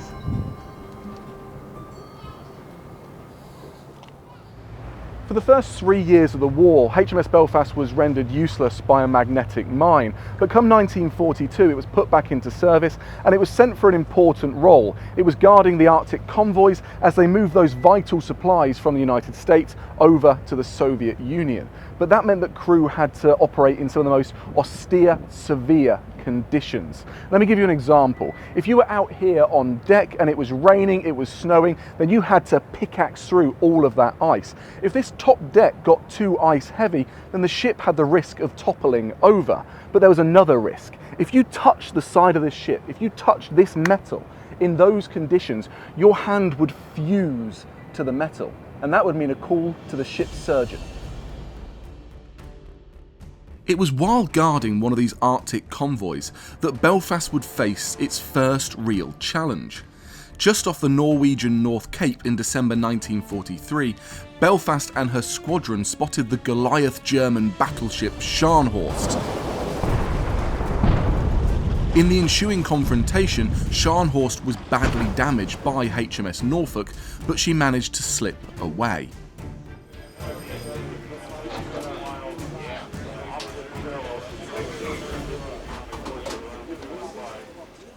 In 1943, Captain Parham and Admiral Burnett were sat on the bridge of the Belfast. They had a decision to make. They were chasing down the Scharnhorst, but it had gone off the radar. Now, naval doctrine said that they should head north and chase it down. But Burnett took a different view. He decided to stay with the convoy, predicting that Scharnhorst would return to attack from a new direction. Now, that move would prove decisive. Scharnhorst was soon spotted again and was engaged by Belfast and her squadron. The Germans tried to make a run for Nazi-occupied Norway, with Belfast as the sole pursuer for several hours. But the arrival of HMS Duke of York and other elements of the British Home Fleet ensured she was trapped.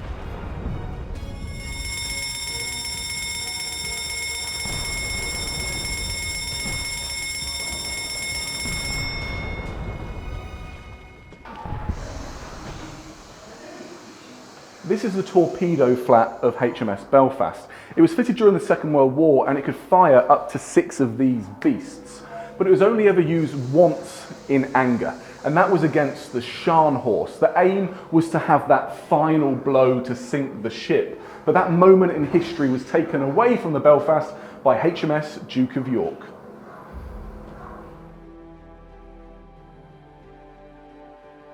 After distinguishing herself at the Battle of North Cape, the Belfast would go on to make another vital contribution to victory in World War II.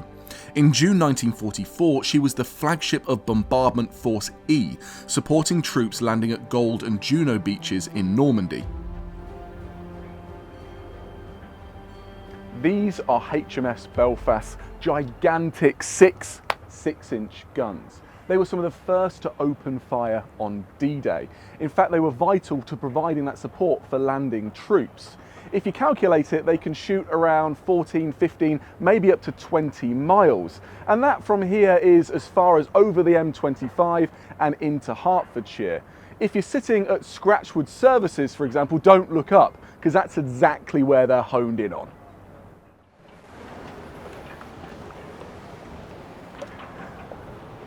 Now, there are 12 guns in total on this ship, and each individual gun can fire 8 rounds a minute.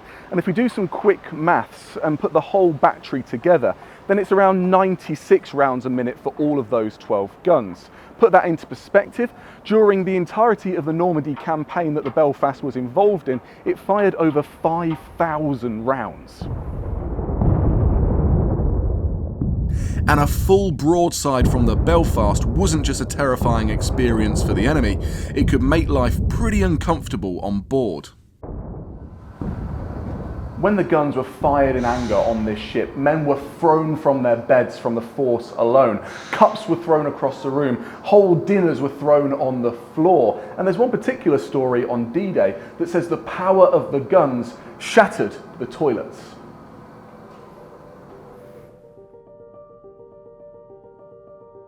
The Normandy campaign would be the last time Belfast fired her guns in the Second World War. She headed to the Far East, just in time to see the Japanese surrender in 1945. But it's easy to forget that this ship wasn't simply a weapon. It was home to hundreds of sailors, often for months at a time. If you were one of them, space and privacy were non-existent.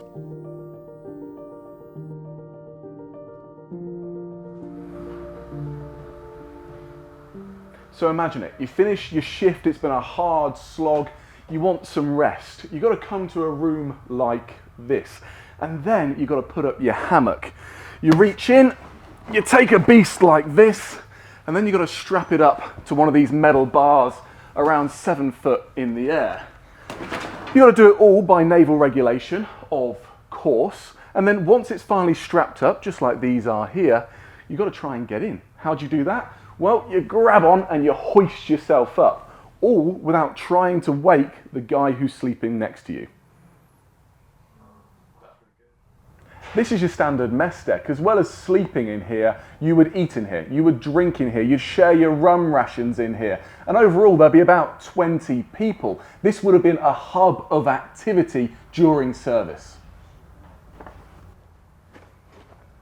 When you desperately needed some time to yourself, there was really only one place you could go. Now, we're going to take a look inside one of the places that you don't get to look as a member of the public. It's usually locked, but we've got a bit of special access. And this is the chapel.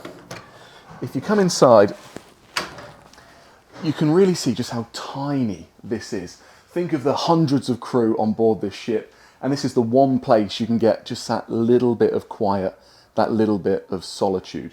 You're not going to get it on your mess deck, you're not going to get it anywhere else. If something's happened, if you've got a Dear John letter, I mean, this is the place you come.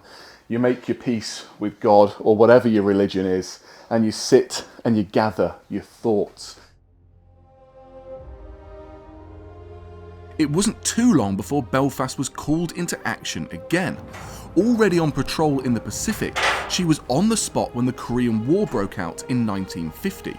Supporting the United Nations forces, she would carry out critical coastal bombardment for the next 2 years.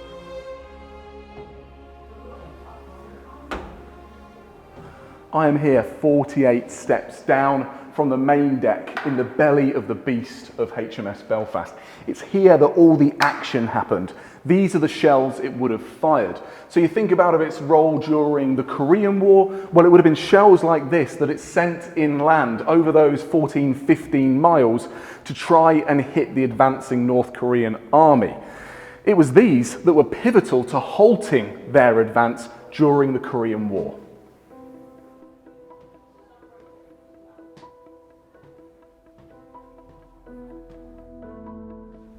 This is the sick bay of the Belfast. You would have had hundreds of men treated in here through the Second World War and the Korean War. Everything from STIs through to bullet wounds.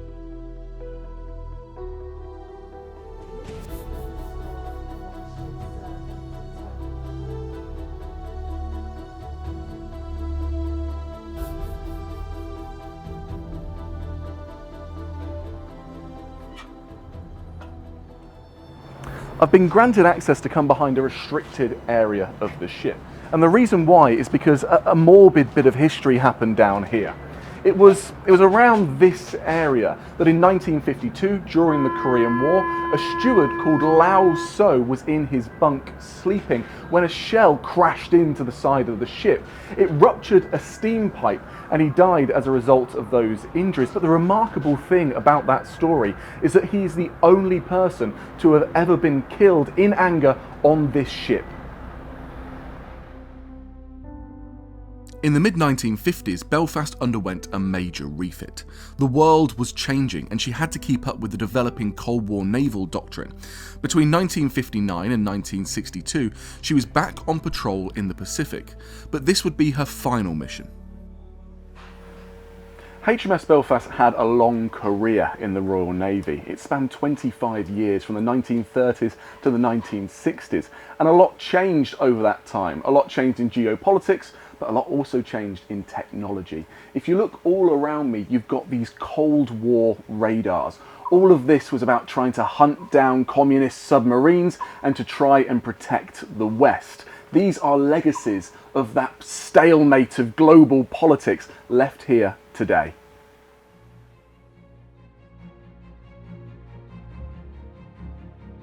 The ship was decommissioned in the 1960s, and by the 1970s it was due to be scrapped. The government was keen on this because they would have got £5 million in today's money.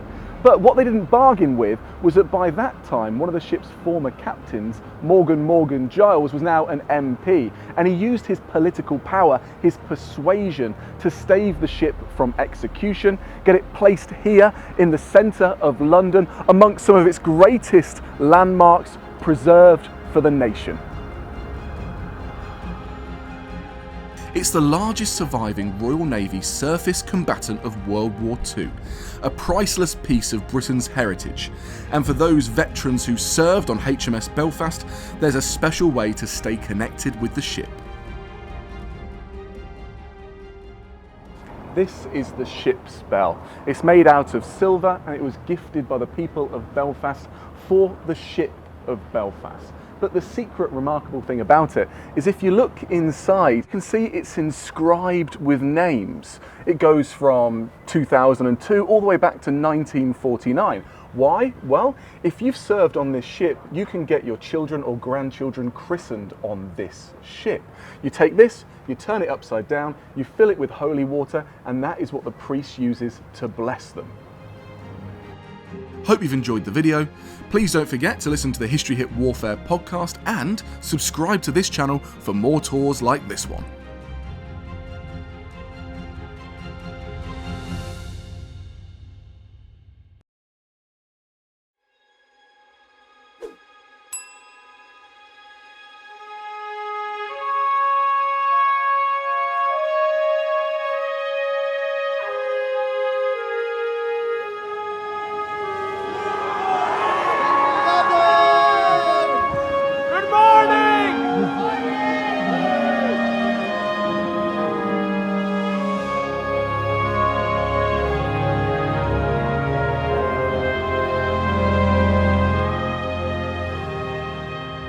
We're here in London's Docklands, but of course we're not here for the skyscrapers. No. We're here for this.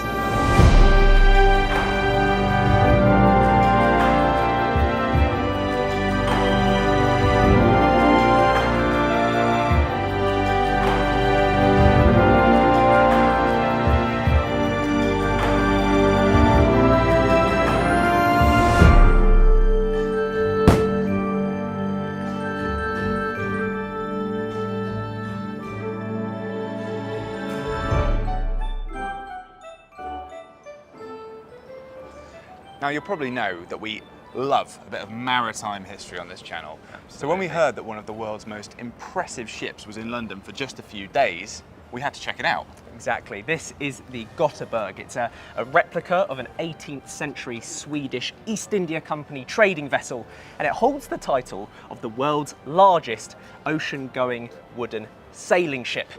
And it actually leaves in a few hours, so we best get on board. All right, let's go.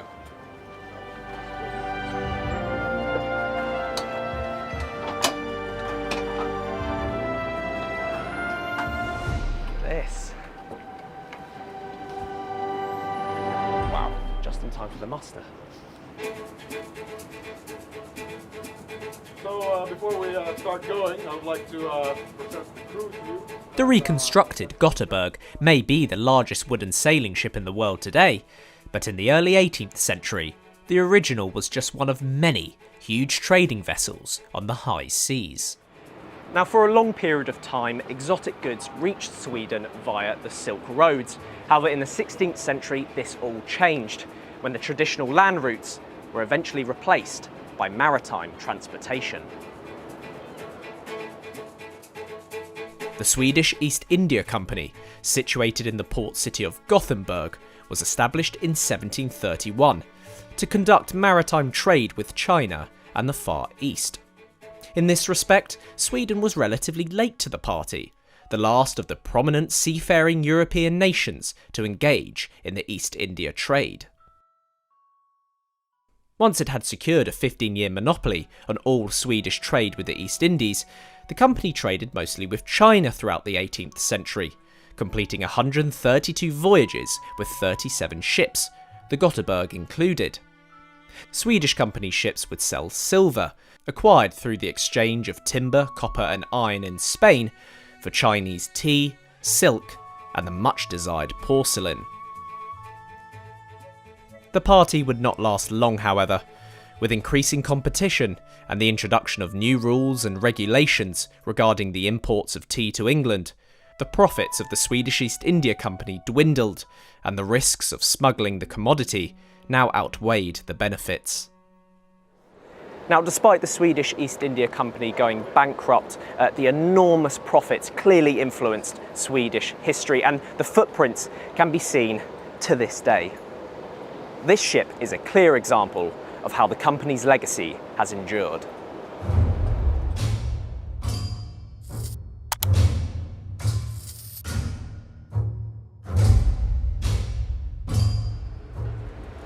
Originally named the East Indiaman, the Götheborg was built in Terra Nova, Stockholm, and officially launched in 1738. Now, according to one Swedish writer, building a 3-masted sailing ship like this could take as little as 18 months.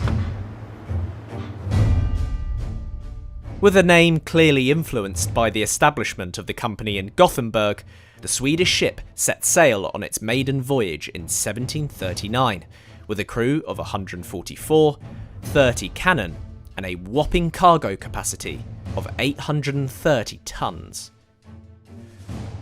Although life was harsh for the crew, most trading voyages were uneventful and extremely profitable. Pirates were a perennial issue, and on one occasion the ship was hijacked by an English frigate off the coast of Spain. But the real disaster struck on the 12th of September 1745. The ship ran aground on a rock on its way into Gothenburg harbour, returning from its third voyage to China. To learn more about the fate of the original ship, I spoke to the chief guide and event manager aboard the Götheborg, Cecilia Bothorpe. Cecilia, first of all, I know I'm pronouncing it wrong. How do you pronounce it in Swedish? In Swedish, Göteborg. Göteborg. Göteborg. Okay, I might stick to Gothenburg just for now. Oh, it's okay. There was a very experienced captain on board. Yeah. This was a voyage that they had done, like you said, 3 times. Yeah. What went wrong? We don't know. Okay. Yet we don't still know. A mystery. Yeah, is it a mystery? Yeah. And some scam about insurance? No, because insurance system was not as likely as today. So no one knows. And this was the date was the 12th of September, 1745. And it was a really bright day. A little brisk so conditions over there. Were fine, they could see were. everything, and yet they still managed to... And did it sink straight away, or was it... Oh no, it was standing on the ground, and of course, and no one died at this occasion. And for several months, of course, they were bringing up the exotic goods that they have brought back from China, and saving the rigs and all the details, the cannons, I think, and as much as it was possible. Yeah. And the ship was standing on the ground for more than 100 years. Wow. So it wasn't crash, sank, forgotten. But but they couldn't salvage it. It was almost there to see, but it was lost. Exactly, yeah. And the noble persons and society in Gothenburg were conducted diving tours to the ground, and it is called the porcelain ground. And today, below deck, you can see some of those finds on display. So when they excavated the ship in 1984, they managed to salvage roughly 10% of the cargo, and we know it was exactly 10% because we have the original amounts of cargo on board, and it would have consisted mainly of this sort of stuff here. We have ready-to-order Chinese porcelain, that would have been silk, and here we actually have some original pieces from the excavation, so some porcelain here, and the detail is still absolutely extraordinary.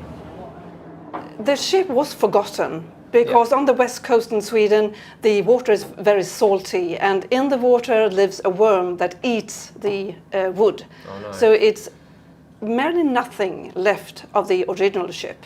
Right. But of course all the iron nails, yeah, they are still there, and they It's can just be the wood. weighed in. So of course if you mark it on a paper you can see the shape of the ship, and that and contemporary paintings from that time. So all this together was giving us the idea to not just do a model, small one like this, but a model with a scale 1:1. And that idea was quite incredibly turned into reality. But it wasn't easy. Funds had to be raised, the disused Eriksberg's wharf in Gothenburg had to be pressed back into service, and a team of modern craftsmen needed to relearn the shipbuilding techniques of the 18th century. Now, the original Götheborg may have taken less than 2 years to build, but this one took about 8. So construction started in 1995, it was launched in 2003, and then went on its maiden voyage around the world, ending up in China in 2005. And the reason that it took so long to build was because so much research went into making this ship look like the original. So the Götheborg, obviously not as big as some of the huge warships of the day, but still pretty big. So 58 meters long. It's 47 meters tall from the top of the masts down to the waterline. 5 decks in total, including the sun deck and a deck that's sort of below the waterline.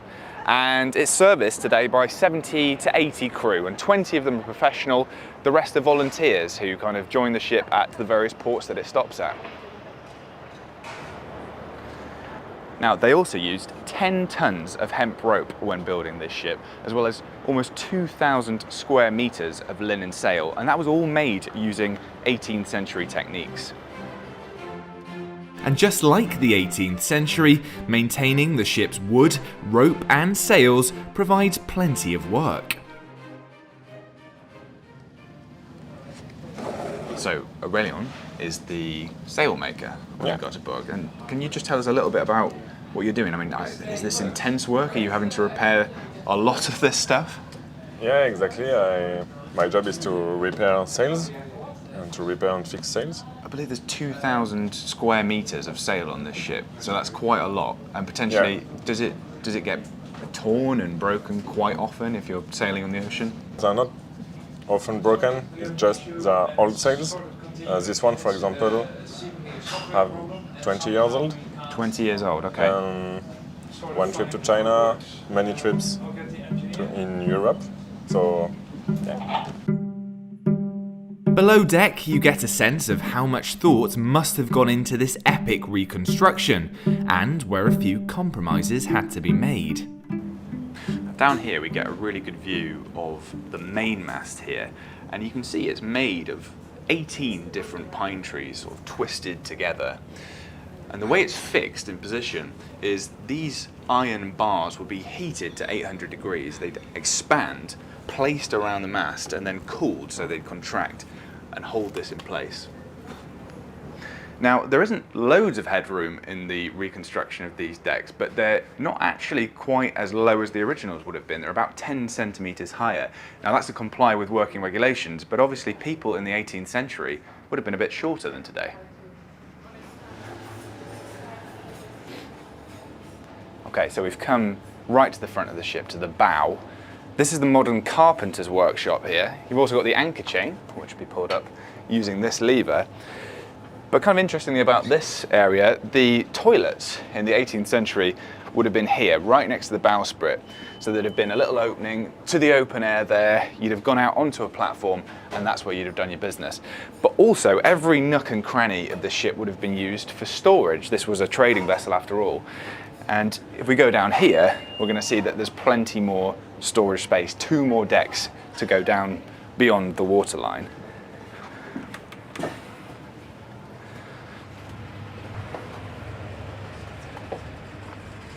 Another deck here that would have been full of wood and copper and all the things that they would have traded at Cadiz and in the Far East. And then we go down even further. I mean, this is right below the waterline. It's absolutely full of rope, hemp rope down here, which just shows how much you need to carry to keep this vessel going. There's a really strong musty smell down here, and I think it's from the tar that's used to coat all of these ropes.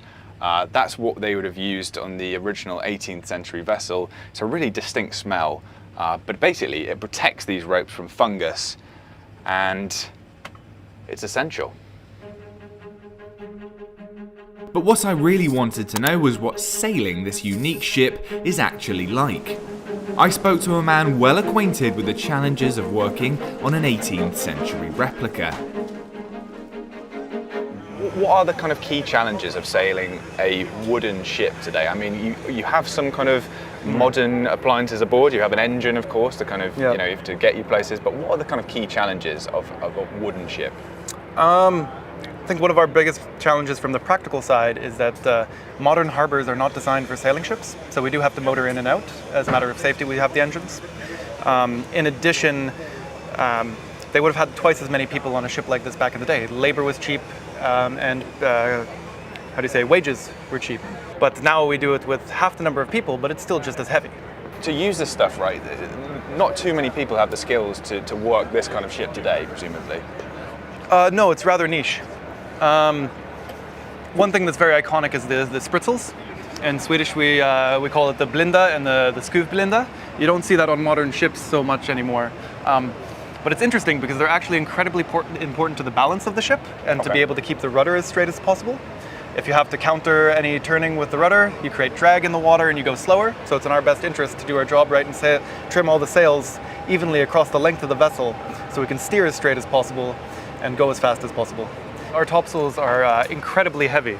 If you look at, for instance, this line here, which is one of the topsail sheets, around all 4 sides of the topsail, this size line is stitched into the side, and just this rope weighs a lot, and that's without counting for the flax canvas. And then when it's wet too and has absorbed a lot of water, it's I think it's 500 to 700 kilograms dry. Wow. So you can imagine what that is saturated with water. Yeah. So they are incredibly heavy. It takes a lot of effort to put a good stow in. Yeah, I mean, I guess that's the challenge of having a slightly smaller crew on board. Yeah. But if you see these guys, there's so much technique involved. We very seldom just pull on a line. We often more jerk on a line. And to quote the famous Captain Irving Johnson, it's like the difference between pushing a nail into a piece of wood versus hitting it with a hammer. You can generate a lot more force in an instant by everybody in unison jerking at the same time. I see. And so these guys are getting ready to brace around the foreyard here, and they're probably going to try to sharpen it up more. So they're pulling on the port side to pull this end of the yard closer to them and giving slack on this side to allow it to go out.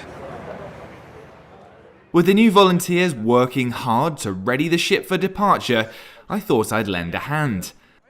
And it's most effective to have outstretched arms, using your grip strength, not wasting your arm strength, and use your strong muscles in your legs to lean back into it.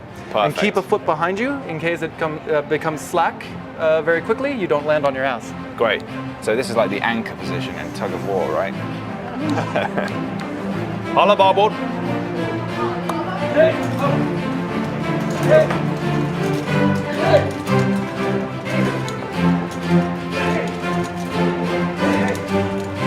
Stop!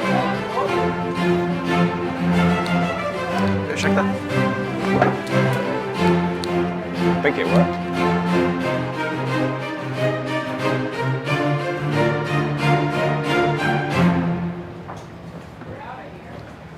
So Dave, this is the ship's wheel, the helm is the right term, correct? Exactly. I mean, the first thing I noticed about this is you can't really see where you're going, can you? No, not on this ship, but you don't really need to. We have a skylight here, and one of these panels opens up So the navigator, the mate on the watch, can tell you a compass course or a rudder angle to maintain, and then you just do it here. You can see a bit of the horizon, so you can see some relative motion to see how fast you're turning. But we also have some modern gear to help us with that. So the technical job, the officer would probably be standing up there, right? Yeah, exactly. They're the ones kind of who are sort of setting the course, and this guy's just following instructions. Yeah, we're just the dumb muscle. Got it. And so essentially this wheel turns the rudder at the back of the ship, and that's what? Yeah, to give a good explanation, you can see it here. We have the helm up here with this rope made from 14 moose pelts. It's a leather rope, so it doesn't stretch as much. It goes down 2 decks to the steering flats, where it then goes outboard through a block and inboard attaching to this massive tiller, like this big, which is attached to the rudder. So you can see the comparative size of the wheel with a huge rudder that's turning. Mm-hmm. Excellent. Much as we'd have loved to stow ourselves aboard as the ship headed for open seas, it was time for us and London to wave goodbye to the Götheborg. So Luke, just remind me how you pronounce the name of this ship. I think it's Götheborg. It's all about the confidence, I think. Götheborg. Anyway, don't quote me on that. Excellent, but it's like, what a fantastic reconstruction of a ship. Yeah, I think the history of the original ship is absolutely fascinating, but this ship has a history of its own, doesn't it? It does, yeah. And what really strikes me is that people can volunteer to sail on this ship today and actually get that experience of what it would have been like in the 18th century. I don't think we've really seen that before, have you? Members of the public on board, learning how to sort of set the sails. Incredible stuff. And it's just the size, isn't it? It's the sheer scale. This is the largest wooden ship in the world. It's absolutely insane. Heading off to China. Heading off to China. Well, we wish it luck.